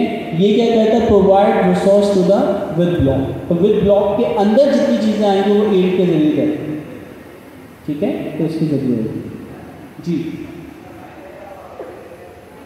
विद ब्लॉक से। इससे फ़ायदा ये हुआ कि आपकी ये, देखो मैं अपना नॉर्मल फंक्शन विद ब्लॉक के साथ कॉल कर रहा हूँ और मैं सिर्फ बता रहा हूँ अपने रिसोर्स का नाम, बस, है ना, सिर्फ इतना काम। अच्छा, अब इससे पहले और इससे बाद वाला काम वो खुद ब खुद करना। तो अब कनेक्शन को कनेक्ट करना और डिसकनेक्ट करना है। मैंने डेटाबेस की एग्जाम्पल दी है ना, तो मैंने अपने डेटाबेस का URL जो भी कनेक्टिविटी की चीज़ें हैं वो डाल दी, ठीक है। तो वो कनेक्ट हो गया, मैं डेटाबेस से बोलता हूँ कि मेरे यूज़र को डेटा निकाल के दे दो, उसको दे दिया। लेकिन जब भी ये कोड चलेगा तो यूज़र से कनेक्टिविटी, डेटाबेस से कनेक्टिविटी, उसकी क्यूरी को चलाना, और जब मेरा रिजल्ट आ गया, रिटर्न हो गया, उसके बाद उससे कनेक्टिविटी को डिस्कनेक्ट करना। कॉम्प्लेक्स यानी जब हम बनाएंगे, तो अभी तो इन्होंने बहुत सिंपल बनाने दिया है, क्योंकि हमने इसको सिंपल किया। तो विद ब्लॉक हम खुद भी बना सकते हैं। सिर्फ यहाँ बताने का मकसद ये कि आप हमेशा विद ब्लॉक ये सोचते थे कि यार विद ओपन के साथ इस्तेमाल होता है, क्या इसके अलावा आपने कभी इस्तेमाल किया विद को? नहीं, हम खुद भी बना सकते हैं अपने विद ब्लॉक। तो वो खुद कैसे बनाते हैं, जैसे इन्होंने ट्रेसिंग बनाया हुआ, इन्होंने क्या बनाया, कौन सा फंक्शन दोस्तों, ये देखें, तो विद के साथ इन्होंने क्या बनाया, क्लास बनाई, और क्लास के अंदर क्या क्या चीज़ें पास हो सकती हैं, वर्कफ्लो का नाम, tracing ID, group ID, metadata, ऐसा है। तो आप अपनी ही विद ब्लॉक के साथ किसी भी फंक्शन या क्लास को इंटीग्रेट करवा सकते हैं, तो हमें आना चाहिए ना, ठीक है, ताकि हम वर्ल्ड लेवल के स्टैंडर्ड के कोड को समझ सकें। अब अगर आप देखो फर्स्ट टाइम आपको विद का ये पता ही नहीं होता कि विद का ब्लॉक में बना सकता हूँ, तो आप बोलो विद ट्रेसिंग, हमने तो ओपन का फंक्शन पढ़ा है, विद के साथ हमेशा ओपन फाइल का नाम आता है, ये क्या बना। आपने अब ये चीज़ पढ़ ली कि हाँ विद के ब्लॉक के साथ हम अपनी क्लास और फंक्शन को इंटीग्रेट कर सकते हैं। तो अब आपको पता है कि ठीक है, ये कस्टम एक फंक्शन बना हुआ है, जो कि अब देखो उस कोड पे मैं जाके देखता हूँ ना, ये आपके पास क्लास है, ठीक है। इस क्लास के साथ इन्होंने इसका क्या बनाया है दोस्तों, कंस्ट्रक्टर, ये सारे क्या उसके एट्रीब्यूट, जैसे इसके अंदर एंटर यानी होगा तो गेट ट्रेसिंग, तो वो आपके स्टार्ट होती है सारी चीज़ें इनिशियलाइज कर देगा, जैसे कि उसने हमें क्लास भी बना के दी थी ना, ये थी। तो क्लास के ऊपर भी इन्होंने किसके जरिए लगाया, कॉन्टेक्स्ट मैनेजर, जबकि वहाँ पे देखें उन्होंने कॉन्टेक्स्ट मैनेजर नहीं लगाया, ठीक है। तो अब हम कहते हैं कि भाई ये कोड है और आपका कोड है,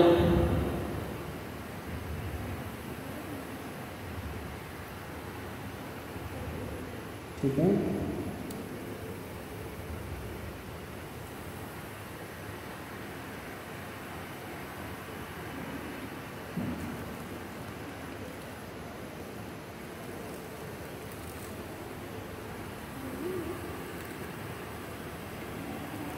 अब ये आपको बताएगा कि कॉन्टेक्स्ट मैनेजर वगैरह जो आप क्या करेंगे दोस्तों। अब एक एक चीज़ बता रहा है, yes press CTS context class and read an example of a custom with block implementation Python. अच्छा, फिर उसके बाद ये बता रहा है as is defined context manager using underscore enter और क्या एग्जिट मेथड। तो ये अब आपके पास नया सिंटैक्स आ गया कि इंटर और एग्जिट मेथड। तो आप वो जो डेकोरेटर लगाते थे ना ईट के ज़रिए और उन चीज़ों के ज़रिए, इन्होंने उस काम को क्या कर दिया दोस्तों, और आसान कर दिया। तो यहाँ पे आपके पास जो नया तरीके की सिंटैक्स आपको मिला, तो इसमें दो फंक्शन है, इंटर और एग्जिट। तो इंटर और एग्जिट का फंक्शन आपका खुद ब खुद क्या होगा, कॉल, और नॉर्मल जो आपके पास चीज़ें रिटर्न होंगी, ठीक है, तो वो खुद ब खुद इसके दरमियान है। तो अब हमें चीज़ें पता चल जाएगा कि यार मैं तो सिर्फ ये चीज़ें पास कर रहा हूँ, लेकिन बैकएंड के ऊपर इंटर का फंक्शन भी कॉल होता है और एग्जिट का फंक्शन भी कॉल होता है, ठीक है। तो फर्दर आप इसको जितना एक्सप्लोर करना चाहें तो आपने इसी तरह चीज़ों को एक्सप्लोर कर। अच्छा, सबसे इम्पोर्टेंट चीज़ देखें भाई, हमें पता है runner.run जब हम चलाते हैं तो क्या स्टार्ट होता है, एजेंट लूप। ये देखें ट्राई, उसके ताकि कोई भी एरर जनरेट हो हम उसको हैंडल कर पाएँ। फिर वाइल ट्रू, तो आपने जब लूप पढ़ा था वाइल ट्रू का मतलब क्या होता है, इनफाइनाइट लूप। इनफाइनाइट लूप आपने पढ़ा, भाई ये लूप चलता जाए। सबसे पहले देखिए करंट स्पैन है नहीं, अभी हम ट्रेसिंग पढ़ेंगे तो स्पैन की सारी चीज़ें भी पता चलेंगी। तो ये सारी अभी हम डिटेल से देखने चाह रहे हैं। करंट स्पैन का नाम क्या है, स्टार्ट स्पैन हुआ है, देखें करंट टर्न कितनी हो गई, तो करंट टर्न बाय डिफॉल्ट क्या 0, फिर क्या होती है 20 टाइम चल रही है या 10 टाइम चल रही है, तो वो हर उसके अंदर इजाफा करता जा रहा है कि मैक्स टर्न कितनी। और अगर मैक्स टर्न की इन्होंने कंडीशन लगाई है कि करंट टर्न ग्रेटर देन हो जाए इससे मैक्स टर्न, तो मैक्स टर्न जैसे 10 है तो क्या होगा, क्या जनरेट होगा दोस्तों, एरर जनरेट होता है मैक्स टर्न एक्सिट, ठीक है। तो फिर इसके बाद डिबगिंग मोड इनेबल किया हुआ नहीं किया हुआ।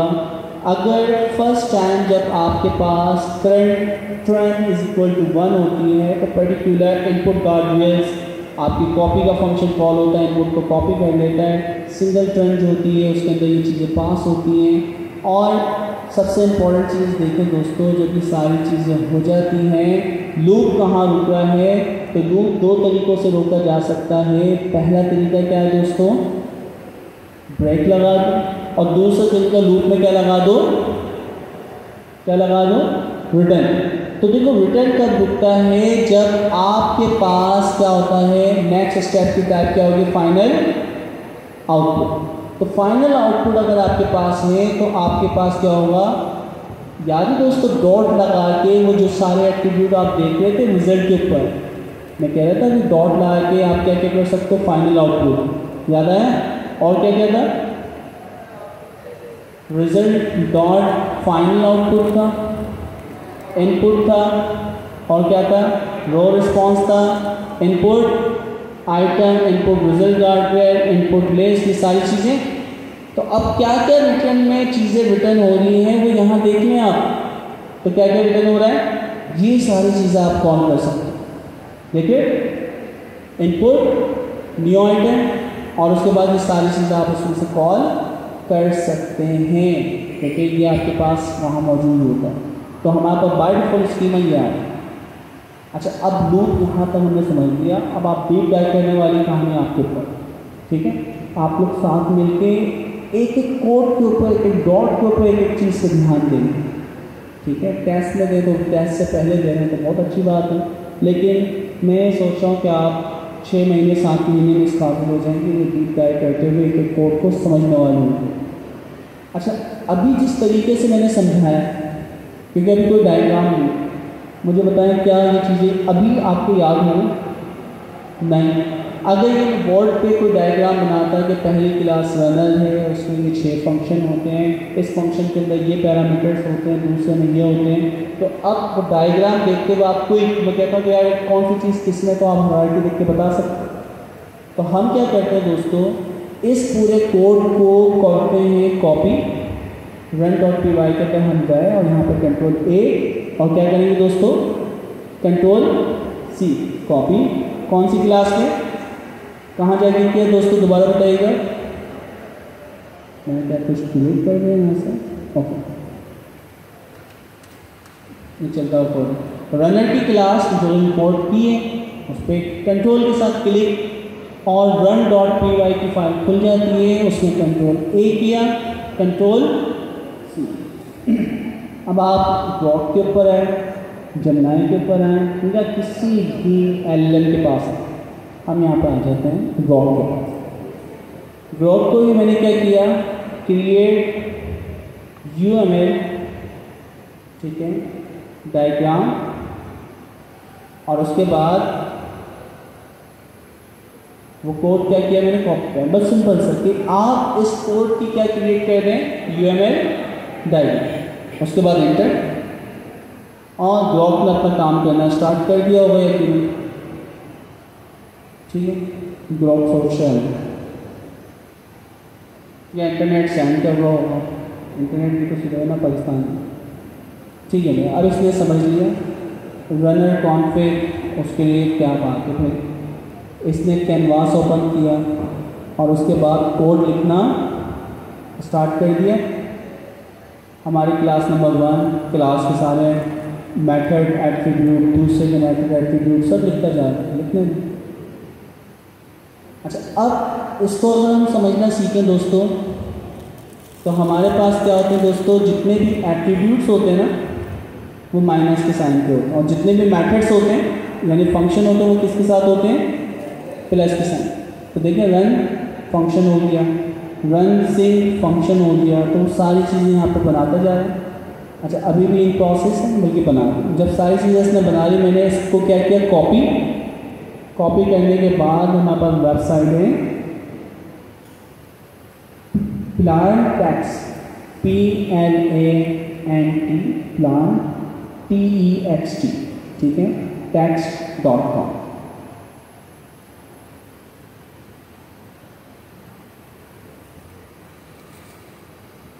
यहाँ पे हमारे कंट्रोल A, कंट्रोल V, और उसके बाद रिफ्रेश के बटन पे क्लिक।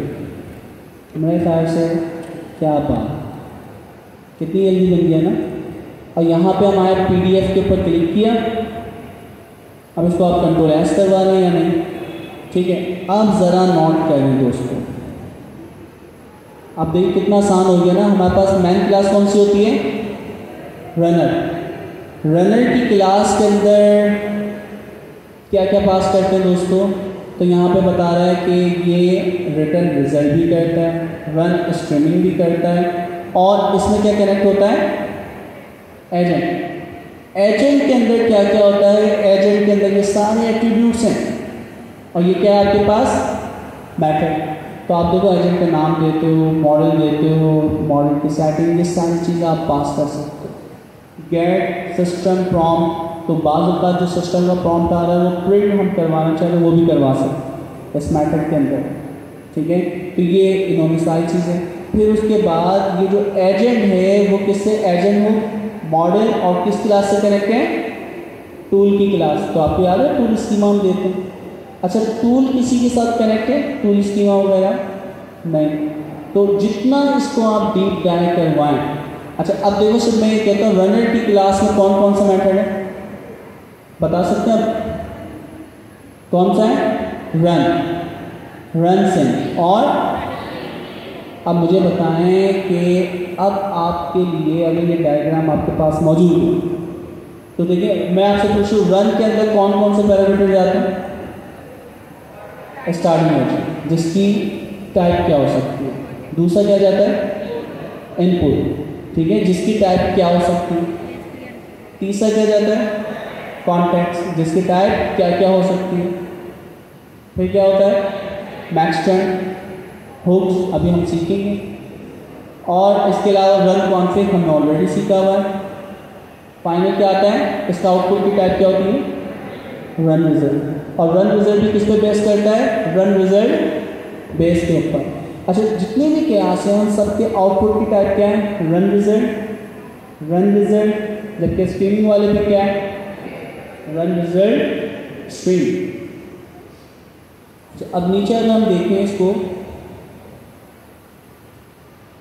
रन कॉन्फिग है, यूजर्स है, प्रोवाइडर है, हैंड्स ऑफ है, ओपन है, प्रोवाइडर है, मॉडल की सेटिंग है, इनपुट गार्डरियल्स, आउटपुट गार्डरियल्स, ठीक है, एजेंट की क्लास सबसे ज़्यादा इंपॉर्टेंट है, एजेंट के नाम वगैरह होते हैं, कॉन्टेक्ट वगैरह, उसमें टूल, एजेंट हुक्स, इतनी सारी चीज़ें कनेक्ट होती हैं।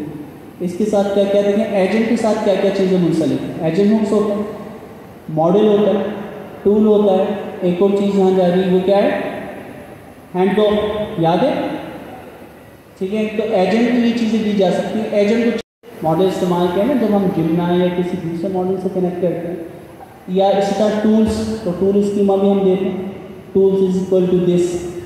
अच्छा, इसके अलावा ये जो मॉडल है ये मॉडल कौन सी क्लास से बिलोंग करता है, ये मॉडल भी यहाँ से आ रहा होता है, और क्या है कुछ दिया हुआ इसमें, स्पैन दिस।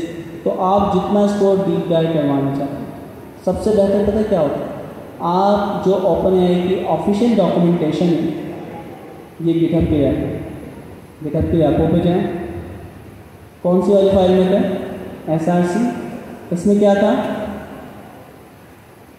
run.py। मैं कहता हूँ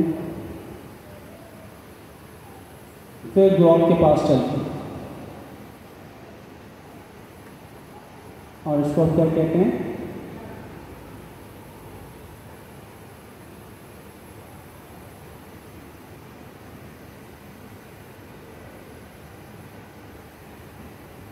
अच्छा नेट सर्च बाय डिफॉल्ट इसमें इनेबल होता है, ठीक है।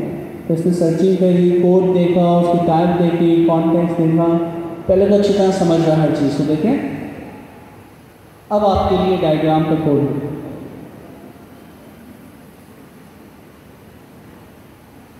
अब थोड़ा और अच्छा लिखिएगा भाई। लेट्स सी डायग्राम अच्छी बनती है या और ज़्यादा कॉम्प्लेक्स बनती है।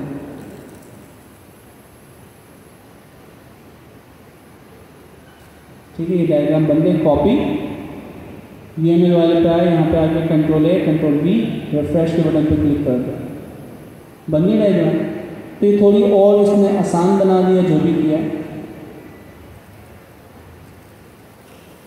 पहले वाली डायग्राम अच्छी लगी, ये लग गया आपके पास रन एजेंट। रन एजेंट के अंदर क्या होता है दोस्तों, तो यहाँ पे रन एजेंट, उसमें एजेंट होता है, उसमें मैसेज भी होता है, और क्या होता है रन ऑप्शंस भी होते हैं। इसने इसको यानी बहुत ज़्यादा एब्स्ट्रैक्ट लेवल पर आसान कर दिया है, कम से कम चीज़ें लगती हैं, ठीक है। तो हमारा मेन चीज़ क्या होता है एजेंट, तो एजेंट का कॉन्टेक्स्ट, उसमें टूल्स वगैरह हैं। इसने बहुत उसको एब्स्ट्रैक्ट कर दिया, बहुत ही ज़्यादा यानी एब्स्ट्रैक्ट लेवल पे लिया है। तो मैंने कंप्लीट किया तो उसने रन डॉट की जो फाइल है उसकी जो कोर चीज़ें उसके ऊपर काम कर। अच्छा वो कॉम्प्लेक्स वाली व्यू वाली अच्छी थी, तो उसको आप कहीं कि डिटेल में बनाए, तो अब उसके साथ आप खेलें जितना खेल सकते हैं।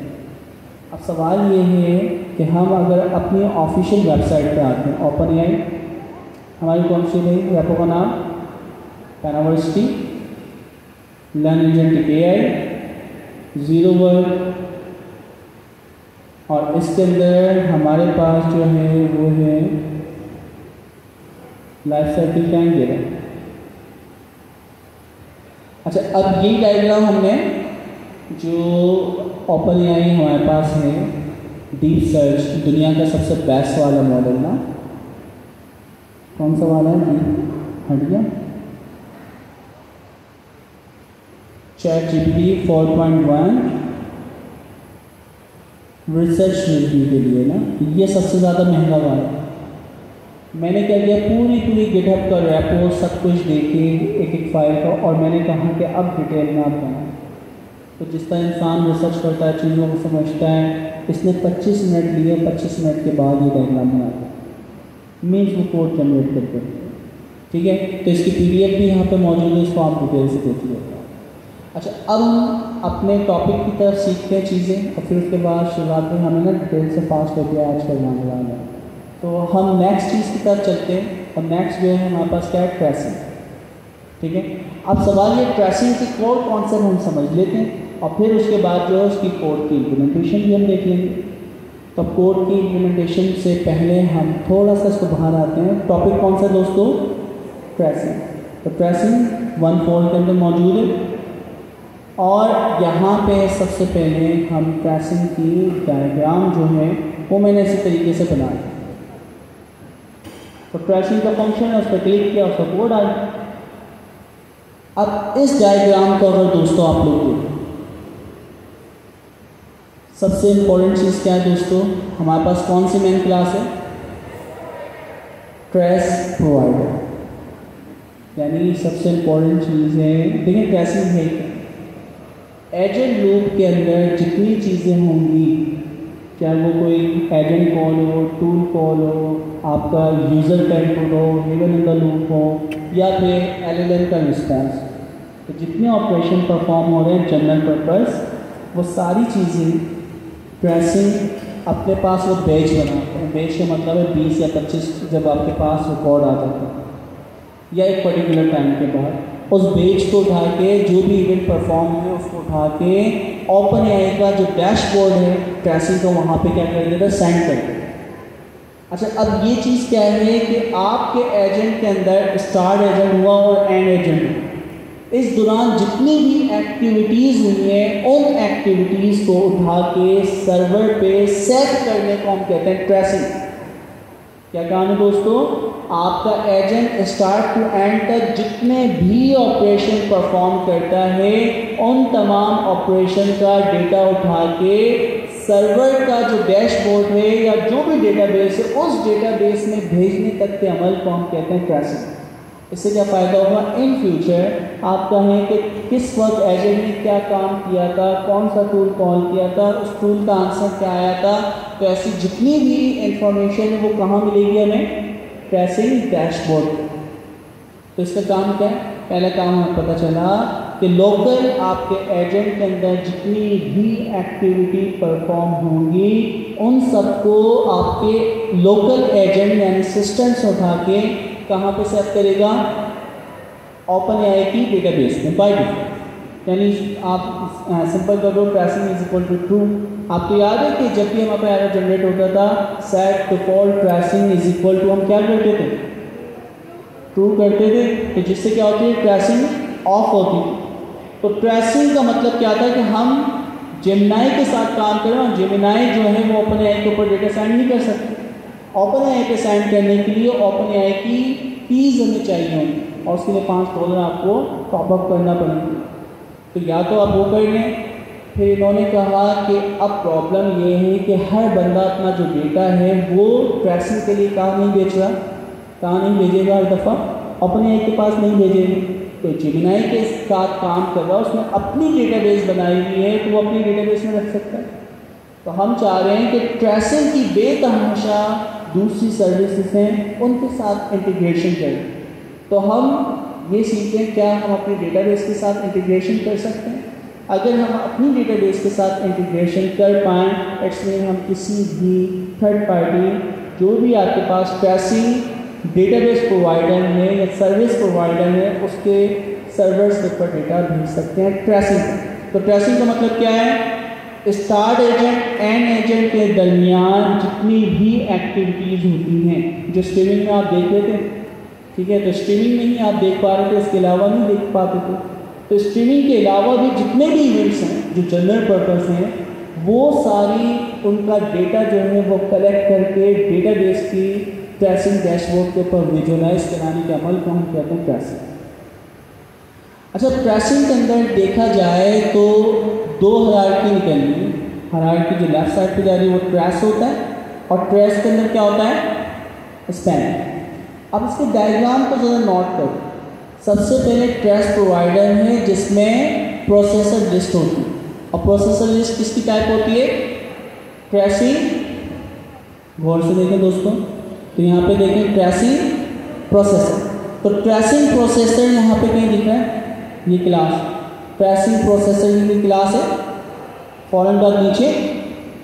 तो इस क्लास में क्या क्या होता है? On trace start, on trace finish, on span start, on span finish, on application stop, flush कर देता है एंड के अंदर के अंदर जो भी काम हो उसको मेमोरी से निकाल दो। फ्लश का मतलब इसी तरह क्या था? ये जो डिपेंड करता है ट्रेस प्रोसेसर वो किस पर डिपेंड करता है? Batch trace processor. इसके अंदर वो एक्सपोर्ट करता है और एक्सपोर्ट में कौन सी क्लास है दोस्तों? Tracing exporter. ये वो क्लास है जिसके अंदर जाके आप थर्ड पार्टी की इंटीग्रेशन उससे भी कर सकते हो, अपने डेटाबेसेस में भी कर सकते हो। अच्छा, फिर ये देखो बैकएंड की सर्विसेज है कि बैकएंड स्पैन एक्सपोर्टर जिसमें डेटा भेजा जाएगा। बाय डिफॉल्ट क्या होती है? ओपन एआई की, ओपन एआई होता है ना, तो ओपन एआई की कीज़ होगी, वहाँ पर ऑर्गेनाइजेशन सेट की जाती है, प्रोजेक्ट नेम सेट किया जाता है, हम पर्टिकुलर एंड पॉइंट पर डेटा भेजते हैं। बाज़ बात वो फेल हो जाता है तो कितनी दफ़ा रीट्राइज करनी है और सेट एपीआई कीज़। तो इट्स मीन राइट वाला जो सेक्शन है वो क्लाउड के ऊपर या किसी डेटाबेस को भेजने के लिए होगा। तो हमें पता चला कि टेस्ट प्रोवाइडर में ये जो लिस्ट है इस लिस्ट के अंदर पूरी कनेक्टिविटी दी।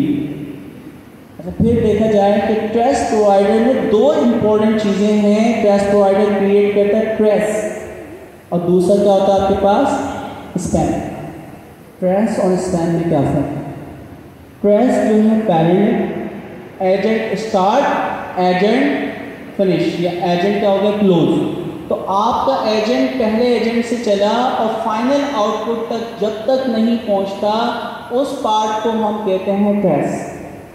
ठीक है, आपने अपनी क्यूरी दी, क्यूरी चली, उसने टूल कॉल किया, हैंड्स ऑफ किया, बेतहाशा काम, और आखिर के अंदर आ जाता है आउटपुट, कौन सा, फाइनल आउटपुट।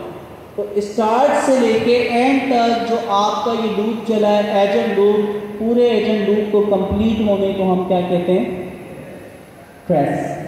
ठीक है, ट्रेस के अंदर ट्रेस आईडी है, उसका वर्क फ्लो है, उसका मेटा डेटा है, उसको डिसेबल करना चाह रहे हैं। ट्रेस स्टार्ट होता है, ट्रेस फिनिश होता है, और ट्रेस क्या करता है, एक्सपोर्ट करता है, और एक्सपोर्ट क्या करता है, डिक्शनरी। तो हर ट्रेस के अंदर क्या होती है, डिक्शनरी होती है, और डिक्शनरी जो है वो कनेक्ट है कौन सी क्लास के साथ, स्पैन। अब देखें यहाँ पे स्पैन जो ये डिक्शनरी है उसकी रिलेशन क्या है, 1 to मैनी। इसका मतलब है एक एजेंट लूप के अंदर मल्टीपल क्या हो सकते हैं, मल्टीपल क्या हो सकते हैं, 1 to मैनी का मतलब यही ना कि ट्रेस का रिलेशन बहुत सारे स्पैन की क्लासों के साथ हो सकता है। 1 ट्रेस है, मैनी क्या होंगे, स्पैन होंगे, बहुत सारे स्पैन हो सकते हैं। स्पैन की क्लास में भी सीधा सा अगर देखा जाए तो इसमें क्या होता है, स्पैन आईडी, स्पैन का पेरेंट ट्रेस हो सकता है, और क्या हो सकता है, स्पैन के अंदर एक और स्पैन हो सकता है, यानी फंक्शन के अंदर फंक्शन डिसेबल कर सकते हो, और स्पैन स्टार्ट होता है, स्पैन एंड होता है। स्पैन जो है असल जो एजेंट लूप है, देखो एजेंट लूप में दोस्तों क्या क्या काम होता है, एजेंट लूप में क्या होता है, आपका एलिमेंट इस्तेमाल हो रहा है, ठीक है, एजेंट लूप में क्या हो रहा है, आपका हैंड्स ऑफ हो रहा है, इनपुट और आउटपुट गार्डियर से काम हो रहा है। अब इतनी सारी चीज़ें, तो स्पैन के अंदर लो लेवल जो चीज़ें होना चाहिए, थोड़ा सा स्क्रॉल डाउन करते हैं। अब देखो पहला वाला जो स्पैन उन्होंने बाय डिफॉल्ट बनाया है उसकी क्लास का नाम क्या है, एजेंट। एजेंट क्या है, स्पैन। इसमें एजेंट का नाम, हैंड्स ऑफ, टूल, आउटपुट, तो एजेंट से रेलेवेंट जितनी एक्टिविटीज़ हो रही है, एजेंट का नाम क्या है, इस वक्त करंट एजेंट कौन सा है, वो क्या इनपुट भेज रहा है, वो कौन से एजेंट को हैंड्स ऑफ कर सकता है, उसके टूल्स कौन कौन सकते हैं, उसके आउटपुट टाइप क्या है, वो कौन सी क्लास में होता है। तो स्पैन के अंदर पहली हमारे पास क्लास है, यानी स्पैन नंबर 1 जो कि एजेंट स्पैन हो सकता है, और उसके अंदर सारी डिटेल किससे रेलेवेंट होगी दोस्तों, एजेंट से। दूसरा हमारे पास जो है फंक्शन स्पैन। फंक्शन स्पैन का मतलब क्या है, फंक्शन से रेलेवेंट जितनी चीज़ें होंगी वो कौन सी क्लास में होगी, फंक्शन स्पैन। एलएलएम जितना भी रिस्पॉन्स करता है तो उसके लिए इन्होंने कौन सी क्लास बना दी, जनरेशन स्पैन। और इनपुट और आउटपुट गार्डियन जितने भी चलते हैं उससे रेलेवेंट जितना काम होता है, गार्डियन। अब देखो हायरार्की बहुत आसानी से बन गई कि हमारे पास टॉप पे ट्रेस प्रोवाइडर होगा। ट्रेस प्रोवाइडर इंटरनेट के ऊपर जो डेटा भेजता है वो trace processor, base trace processor और बैकएंड स्पैन एक्सपोर्टर के जरिए भेजता है, ठीक है। लेकिन एक ट्रेस के अंदर दो चीज़ें होती हैं, पहली चीज़ है ट्रेस एजेंट स्टार्ट हो रहे हैं, और उसके अंदर क्या होते हैं, स्पैन। स्पैन के मुख्तलिफ टाइप्स हैं, यानी इवेंट्स हैं। स्पैन नंबर 1 एजेंट से रेलिवेंट, स्पैन नंबर 2 फंक्शन से रेलिवेंट, जनरेशन स्पैन किससे रेलिवेंट है, एलिमेंट से रेलिवेंट है, और इसी तरह गार्डियन इनपुट और आउटपुट गार्डियन से रेलिवेंट। जो भी इवेंट्स है कि क्या अप्लाई हुआ, क्या आंसर आया, क्या नहीं, तो वो सारी डिटेल, इसको हम कहते हैं ट्रेसिंग। अब मुझे बताएं कि ये डायग्राम से समझना कितना आसान है। हर चीज़ एक प्लॉट की हुई है, बुलेट्स पॉइंट में लिखी हुई है, फंक्शन मेथड के दरमियान डिफरेंशिएट हम कर पा रहे, परफेक्ट हो। और अब यही चीज़ अगर हम किसके साथ पढ़ें, डॉक्यूमेंटेशन। अब तो डॉक्यूमेंटेशन से खुद से ये चीज़ें पढ़ना हमारे लिए कितना मुश्किल है। तो यहाँ पर हम आते हैं किसके ऊपर दोस्तों, क्या चीज़ पढ़ लें, ट्रेसिंग। तो ट्रेसिंग का है यहाँ पे, देखिए कहाँ वही ट्रेसिंग टूल है, यहाँ पे ठीक है, आ रही है ट्रेसिंग। लेकिन आई यहाँ पे ये देखो क्रिएट ट्रेस, ठीक है, या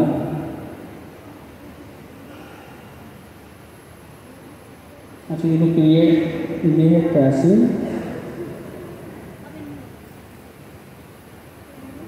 ये है असल ट्रेसिंग में।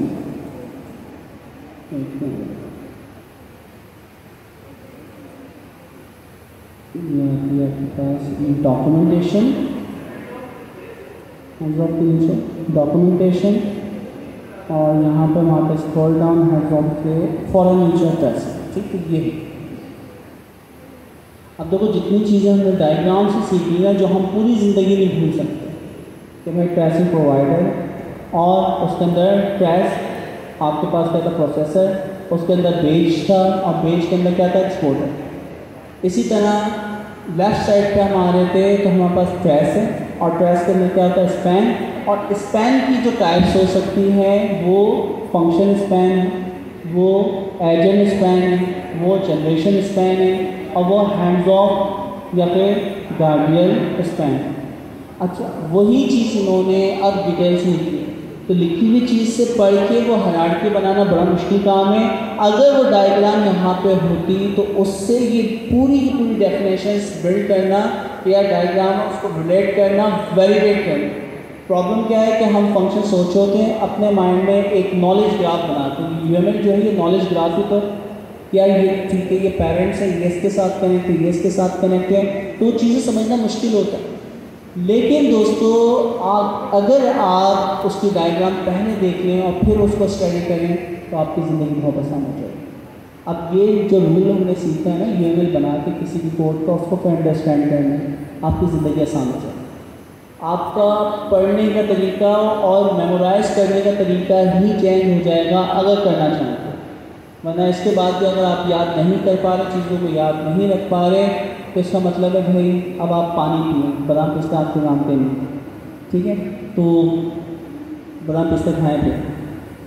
अच्छा तो दोस्तों देखिए अब ट्रेसिंग के बारे में ये सारी चीज़ें बता रहा है, वो क्या है, the agent can include built in tracing collecting a comprehensive record of events during an agent run. तो हमें ये चीज़ पता है एजेंट रन के दौरान जितने भी कॉम्प्रिहेंसिव रिकॉर्ड्स होते हैं, इवेंट्स होते हैं, उनको हम क्या कर सकते हैं, कलेक्ट कर सकते हैं। जैसे कि एग्जाम्पल दी एलएलएम जनरेशन, एलएलएम जो भी आंसर जनरेट करता है, टूल कॉल्स होता है, हैंड्स ऑफ होता है, गार्डियंस होता है, इवन कस्टम इवेंट्स भी हम क्या कर सकते हैं, उसमें अप्लाई करवा सकते हैं। अब उस डायग्राम में गौर से ज़रा देखें, इसने इन चीज़ों का नाम दिए, एजेंट, टूल, जनरेशन और गार्डियंस, ठीक है, तो इसी तरह ये नाम ले रहा है। अच्छा यूजिंग द ट्रेस डैशबोर्ड, इस पर मैं क्लिक करूँ, डैशबोर्ड देखें, अगर आपके पास ओपन एआई की सब्सक्रिप्शन मौजूद है तो यहाँ पे आप अपनी ट्रेसिंग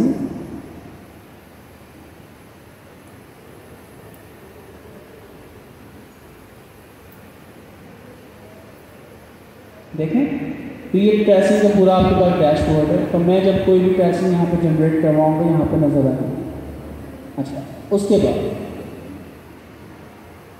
यू कैन डिबग, हम डिबगिंग कर सकते हैं भाई काम में क्या प्रॉब्लम आ रही है। जब इस टूल ने ये आंसर दे दिया तो आगे हमारे एलिमेंट में आंसर क्यों नहीं दिया, इसने दोबारा रिक्वेस्ट क्यों नहीं भेजी। You can visualize and monitor your workflow during development and in production.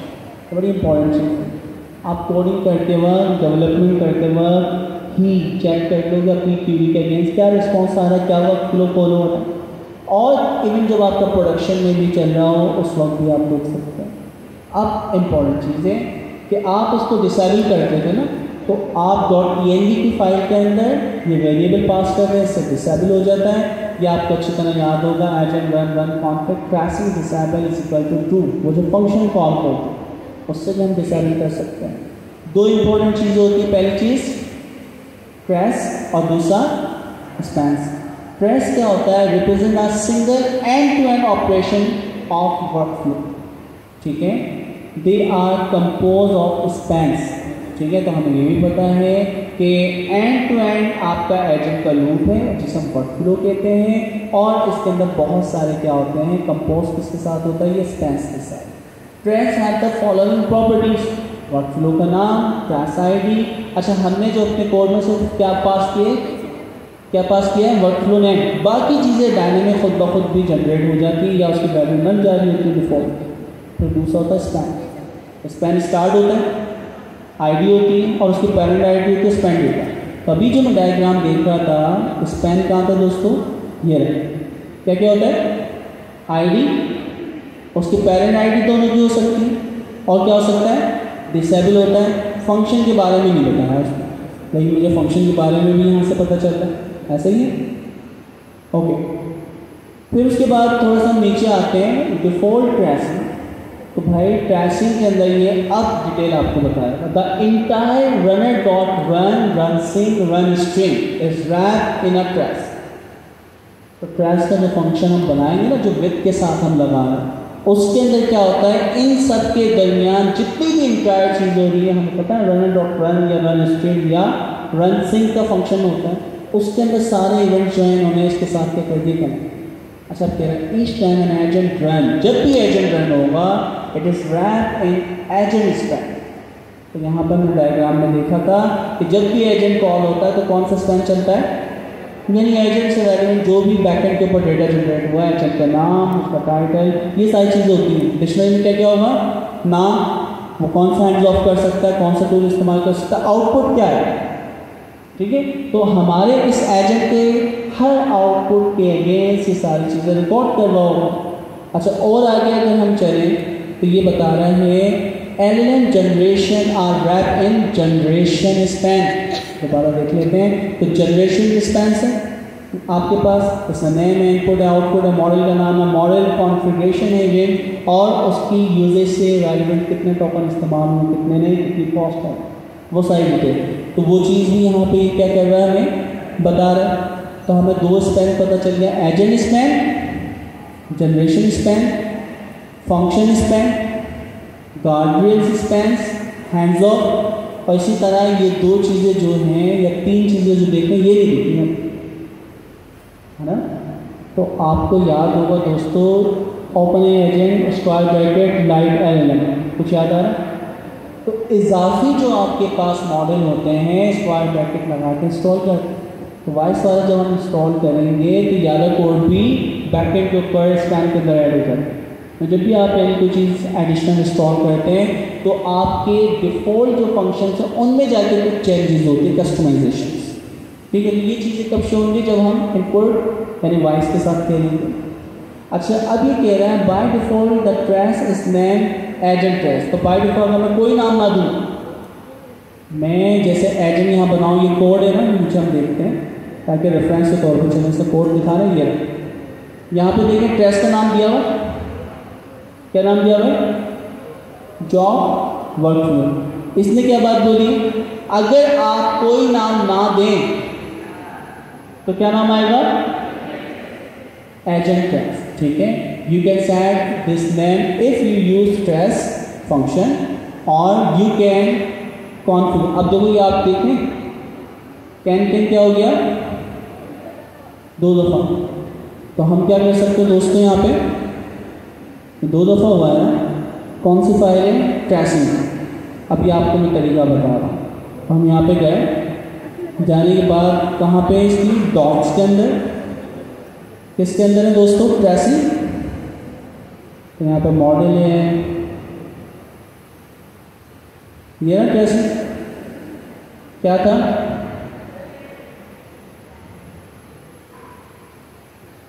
यहाँ ना एडिट,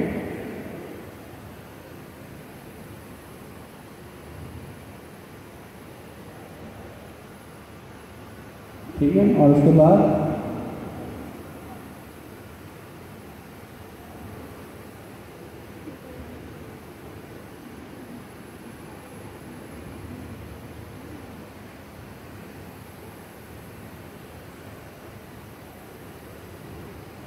हमने क्या कर दिया, रिमूव कैन।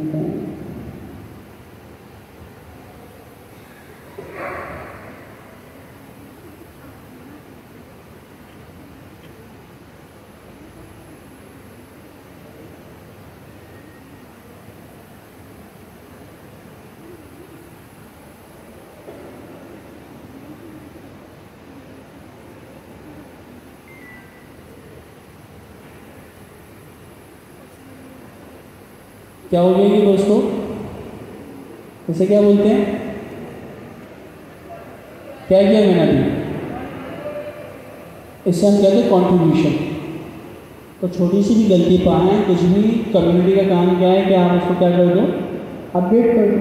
तो वो चीज़ सही होगी तो उसको अप्रूव कर देंगे, उनका नहीं दिल चाहेगा तो नहीं करेंगे, गलती रहने देंगे। तो आप कोड के अंदर हर चीज़ के अंदर आप चेंजेस कर सकते हैं, करना चाहिए। आपको कोई भी चीज़ मिले फ़ौरन उसको आप सही करते हैं। अच्छा जी, तो हमें पता चला कि अगर मैं ये नाम नहीं दूँ, अब देखो एक चीज़ पता चल रही है आपको, सवाल आ सकता है कि भाई सिंपल विद ट्रेस, और आपसे पूछ लिया जाए कि इसके ट्रेस का नाम क्या होगा। अब आप तो बोलोगे कोई नाम ही नहीं डाला, है ना। लेकिन आपने अगर डिटेल से पढ़ी है चीज़ तो आपने ये चीज़ याद कर ली कि अगर मैं कोई नाम नहीं डालता तो क्या नाम होता है? Agent trace. अच्छा, इसको अगर मुझे प्रूफ करना है ना दोस्तों, तो इसका जो कोड है ना, इसके कोड के ऊपर अगर हम जाएँ, कहाँ गया ट्रेस, ओके यहाँ पे है, या मैं यहाँ पे आके इंपोर्ट करके ट्रेस है ना क्लास का नाम,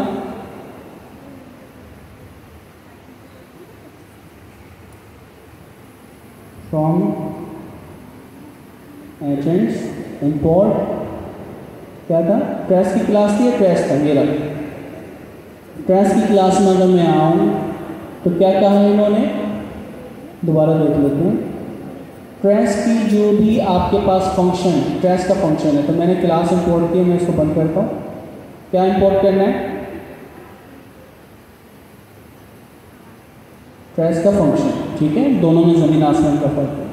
अब आप एक चीज़ नोट करें, ये सारी चीज़ें आ रही, ट्रेस की क्लास रिटर्न होती है, तो हम क्या चीज़ नोट कर रहे थे, फिर दोबारा देख लेते हैं इसका नाम। तो नाम की बाय डिफ़ॉल्ट वैल्यू क्या है?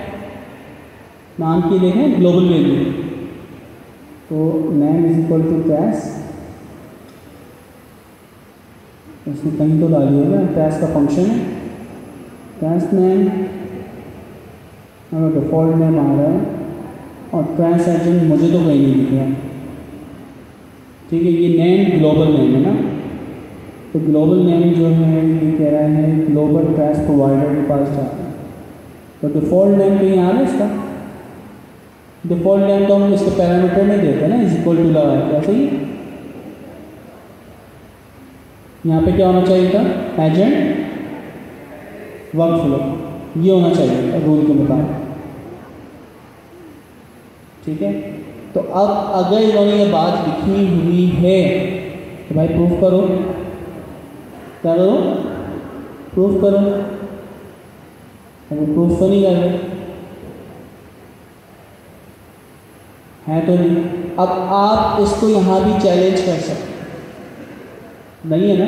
दूसरी गलती कि भाई आप मुझे बताओ कि अब मुझे ये देखना पड़ेगा कि मैंने लेटेस्ट इसको पुल की हुई है नहीं, जो open agent S T install किया, पता चले मैं ओल्ड वर्जन के ऊपर चेक कर रहा हूँ तो फिर प्रॉब्लम हो जाएगी, ठीक है। तो उन्होंने लेटेस्ट के अंदर क्या किया होगा, ये काम किया होगा। और अगर नहीं किया हुआ तो आप उसको रेफरेंस देके आपकी डॉक्यूमेंटेशन में चीज़ लिखी हुई है, आपके इस कोड में क्रिएट की फाइल के अंदर ट्रेस के फंक्शन के अंदर ये होना चाहिए, क्योंकि आपने कहाँ पे मेंशन किया हुआ है जी, कहाँ मेंशन किया है, ये रेफरेंस के तौर पे आप दे सकते हैं कि आपकी इस पेज के फ्रंट लाइन पे आपने चीज़ क्लियरली मेंशन की, ठीक है। तो हम क्या कर सकते हैं, कंट्रीब्यूट कर सकते हैं। इस तरह कंट्रीब्यूट कि भाई जो आपने किया वो वाकई है भी या नहीं, तो कंट्रीब्यूट करने के हम कब काबिल हो रहे हैं। अब देखो हाथों हाथ हमने पढ़ते पढ़ते 2 गलतियाँ निकाली, तो 2 कॉन्ट्रीब्यूशन हमारी हो जाएंगी, ठीक है। तो यहाँ पे ये कह रहा है कि you can configure the name and property run dot config. तो रन डॉट कॉन्फ़िग के अंदर हम ये सारी की सारी चीज़ें जो हैं वो पास कर सकते हैं। तो हो सकता है रन कॉन्फ़िग में कहीं लिखी हुई है। अच्छा, अभी ट्रेसिंग डिसेबल इसको देखिएगा कि क्या क्या चीज़, ठीक है। तो हो सकता है कि ये जो वैल्यू है, कौन सी वैल्यू थी, कोड पे अगर हम आए दोबारा से देखें, ये आपने करना पड़ती है दोस्तों चीज़ें। अगर अच्छा कंट्रीब्यूटर कोड को समझने वाला बनना है तो आपको क्या करना पड़ेगा, कंट्रीब्यूशंस करना पड़ेगा। क्या नाम है, एजेंट ट्रेस। तो इसका एक और तरीका ये है कि रैपो के ऊपर आके आपके कोड में आके हमने कहा कि यार ये फाइल का नाम सच है था मेरे ख्याल से। तो ये कह रहा है क्या यहाँ पे मुझे एज एंड ट्रेस मिल रहा है।